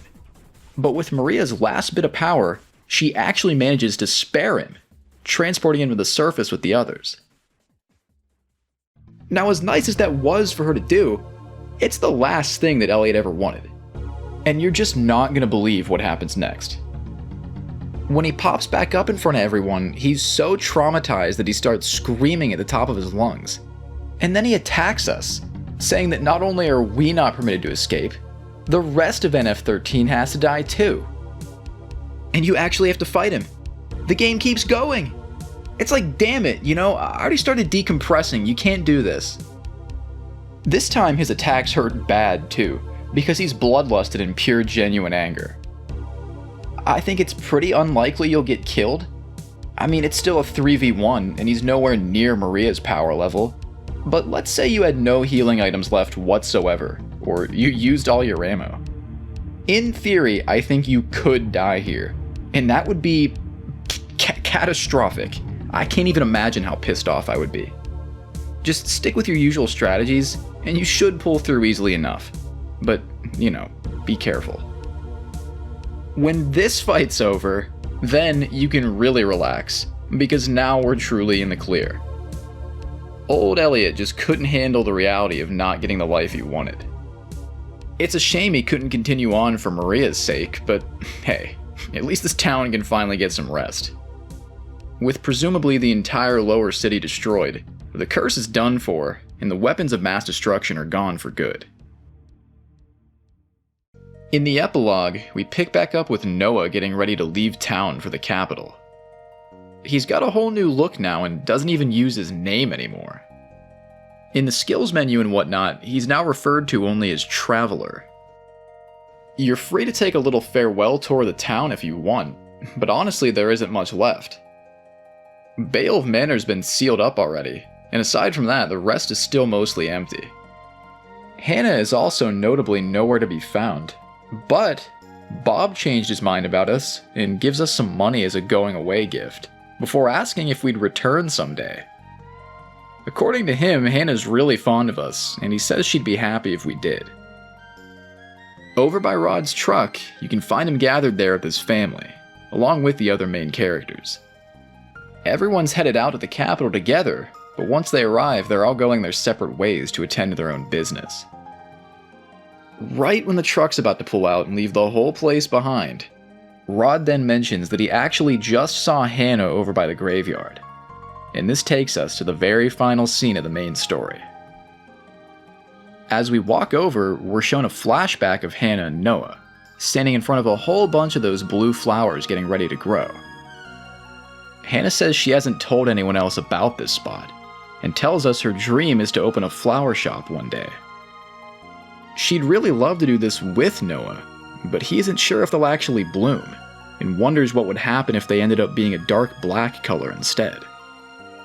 Hannah says she'd be happy regardless of what they look like though, and they both hope to see her dream become a reality. After that, things flash forward to the present. Just like she thought they would, the flowers truly did grow, and the two just stand there looking for a while. Then, Noah tells Hannah that he heard Lebetta's voice the day we were trying to save her from the twins, and now he wants to find his own mother. Once he's done this, he promises to come back to NF13, saying he'd finally like to open that flower shop together.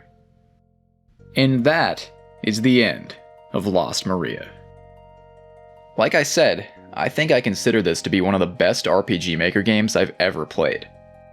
It has its flaws, sure. The dungeons can get repetitive sometimes going back and forth, the combat's fairly basic, and I wouldn't say the story is super groundbreaking, but it's the presentation and perspectives that really do it for me. You can see the passion in this game. The framing of the cutscenes, the dramatic dialogues, the world building, the art style, the ending system. There's an astounding level of polish and creativity here. Everything works together to create a truly memorable world that I found myself thinking about a lot, even long after finishing up. I found it really impressive how with only a handful of buildings and one long series of rooms that's just working its way downwards, the game still feels like a lived-in world, with all kinds of bigger events happening in the background. The protagonists having their own struggles and thoughts that aren't always shared with the audience adds a lot to that. Noah, Rod, and Shantae feel like actual people you're working with, and it makes the mystery a lot more engaging when you realize even the ones you're playing as keep their own secrets. It was a great time, and I just can't understand why it hasn't been translated yet by anybody. I guess that's just how it goes sometimes, but I think if it was, it'd be up there in the pantheon of the classics in the West. Just a feeling. If you're interested in RPG Maker horror games at all, you should absolutely give this a shot, even if you just saw me play the entire thing. There are several more bad endings to be found that I never saw in this playthrough, and of course we got the postgame that we're about to check out too. You get a lot here for a low price, or even no price, and it goes without saying, but it's also a major piece of history for the software's development scene in Japan. I highly recommend giving it a look for yourself. Alright, and now for what we've all been waiting for. We gotta run through this extra chapter before I leave and see what happens. I don't want to give away too much off the bat, but I'll say this. If you're confused, it's alright. Just go with it. You're gonna hear a whole lot of shit that has nothing to do with the rest of the game, and I think that's kind of the point. After you roll the good ending that we just saw, a heavily zoomed in photo shows up on screen. It's a person, and a series of messages confirm that their vital signs are stable and they're waking up. Then it pans back, and it's that super soldier who is being kept alive in the lower city. And then another message pops up saying you can now play as Callisto. Or, I'm sorry, code 666 Charist. That's his name? Charist? At first I thought it was an actual word, but then I realized I was thinking of Eucharist. I've never seen this name before, and if you asked me to translate what this says, without a doubt, like I just did, I'd say Callisto. So I don't know, maybe it's like a mistake, or maybe I'm just stupid, but I'm gonna go with it. Anyway, from there you load back in, and you find everything the way it was just before the final boss fight against Maria. But now we can switch over to this new guy. You start off right there at the tank where he woke up, and you get no direction whatsoever. No idea what we're supposed to do. You don't have to worry too much though, because you're also borderline invincible. Karist has 666 health, because of course he does, and his regeneration is 50 points per turn, which is very, very high. His weapons and armor are also completely busted. He fights with the devil's right hand, defends with God's left hand, and moves extremely fast with an accessory called Beast Heart 666. All I can say is he must really like that number. Now, my first thought as I started playing again was to see what would happen if I went outside. So I started working my way back up. Every battle I saw on the way went by in a complete flash too. I mean, there is nothing that can remotely stand up to you with this character. Even your most basic move is about as powerful as a shotgun blast. Weirdly though, once you make it out, nobody reacts to you at all. It seems like it should be a big deal maybe that some mystery guy just popped out of the mansion, but nobody could give a shit. Except, well, there actually is one person. It's that musician from the bar. He's outside the mansion now, and his name is revealed to be Hein? Yeah, Hein. It's who was buried in that one grave. The priest that came before Noah. He's been alive the entire time, just watching? In disguise? And he may have had a hand in the Doomsday Cult with Maria? And he knows this Karist guy? Well, yeah, it looks like it. And the questions just keep piling up. Hein greets us calmly, and it's almost like he was expecting to see us. What little he says after that, though, is also pretty cryptic. He just says he doesn't want to talk to us the way we are right now, and that we need to find our true self first. Of course, we have no idea what that's supposed to even mean, but my best guess was maybe we were supposed to kill Maria? Like to prove our power or something like that? I don't know, it makes sense, right? So I went all the way back down to fight her. And it does play out differently, but it's actually not exactly what Hein's looking for. The fight with Elliot is over really fast, and he barely says anything. And then the same thing happens with Maria. They basically give up as soon as they see you. It's like they're coming face to face with death itself and they just have to accept it. Once you're done, you roll another bad ending where the game just stops. It's weird, there's no dialogue or anything. You kill Maria, you destroy the entire lower city, and you leave. If you think about this from the perspective of the other main characters, it's kinda hilarious. Some dude just takes over and ends everything in a matter of minutes.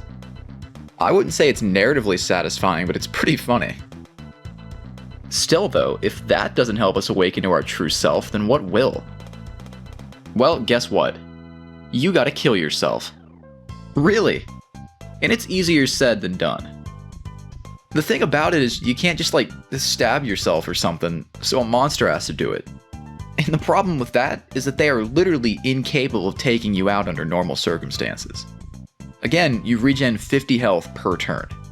So you need to stop your own regeneration somehow. And the only way I could find to do that was to constantly activate the escape meter and then cancel out of it so it would skip over my turn for a while. But even then, eventually my turn would come around and I'd get some health back. I had to just keep trying it over and over until one of these guys got some lucky hits in. It was one of these other super soldiers who finally ended up putting me down, but not for long because when you die, Karist's original personality resurfaces, and he comes back to life stronger and angrier than ever. Now Hein will talk to you a bit more. He explains that we were somehow given his body, and that our extremely long lifespan is thanks to him. Then he says we should warm up to our awakened form, and massacre the entire town. He wants us to kill everybody in NF13. I'm talking the main characters, the kids, everybody. And yeah, in this ending at least, you have to do it. Bob tries to save Hannah's life, and you annihilate both of them. The party tries to stand up to you and they're a complete joke. You kill the bartender, you kill Daoud, you murder Rod's family, Harvey gets his ass kicked. Not one person escapes our unholy punishment. Now, if you're like the sensitive type and this bothers you or something maybe, well, for one thing, it's non-canon, and I also haven't showed you the song that plays every time you kill somebody. Listen to this.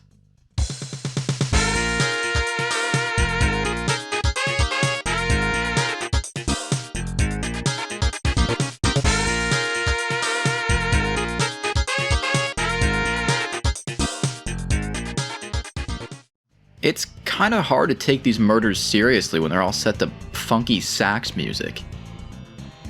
The whole thing might sound really dark the way I describe it, but it feels more like dropping some kind of Shadow the Hedgehog OC character into this world and just watching what happens.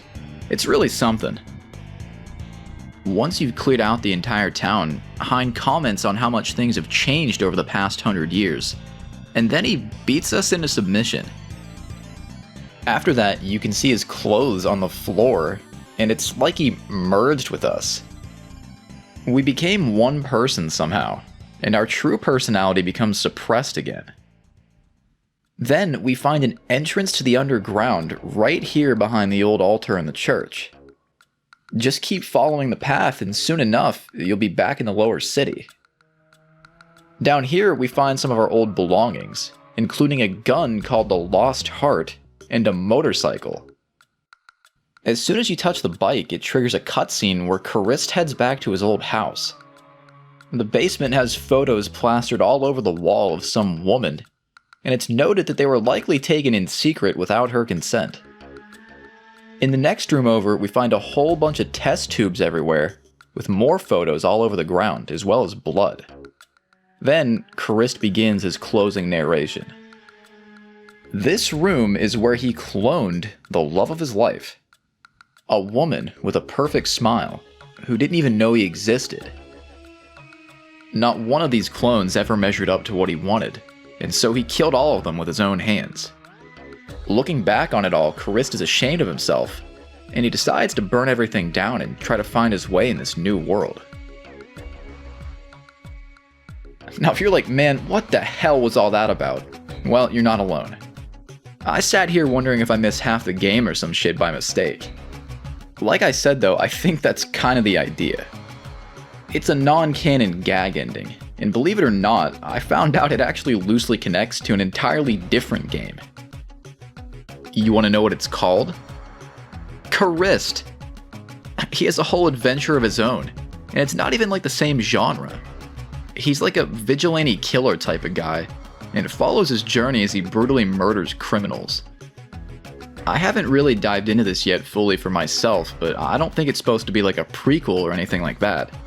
It's just another game made by the same developer. I guess they liked the character and just thought it'd be cool to have him back in this one too.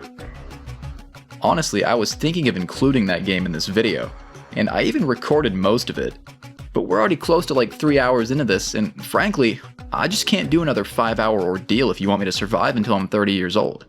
It's probably gonna kill me eventually. Don't worry though, I will be covering it in the future because I am interested, and I already have an idea for when I'm gonna do it. So I guess this is really it until then. This has been the Lost Maria experience, and I can't thank you enough for following along with me. Hopefully you guys like this one. I really hope people give this game a shot because I had a lot of fun working on it. As always, I'll see you guys in the next video.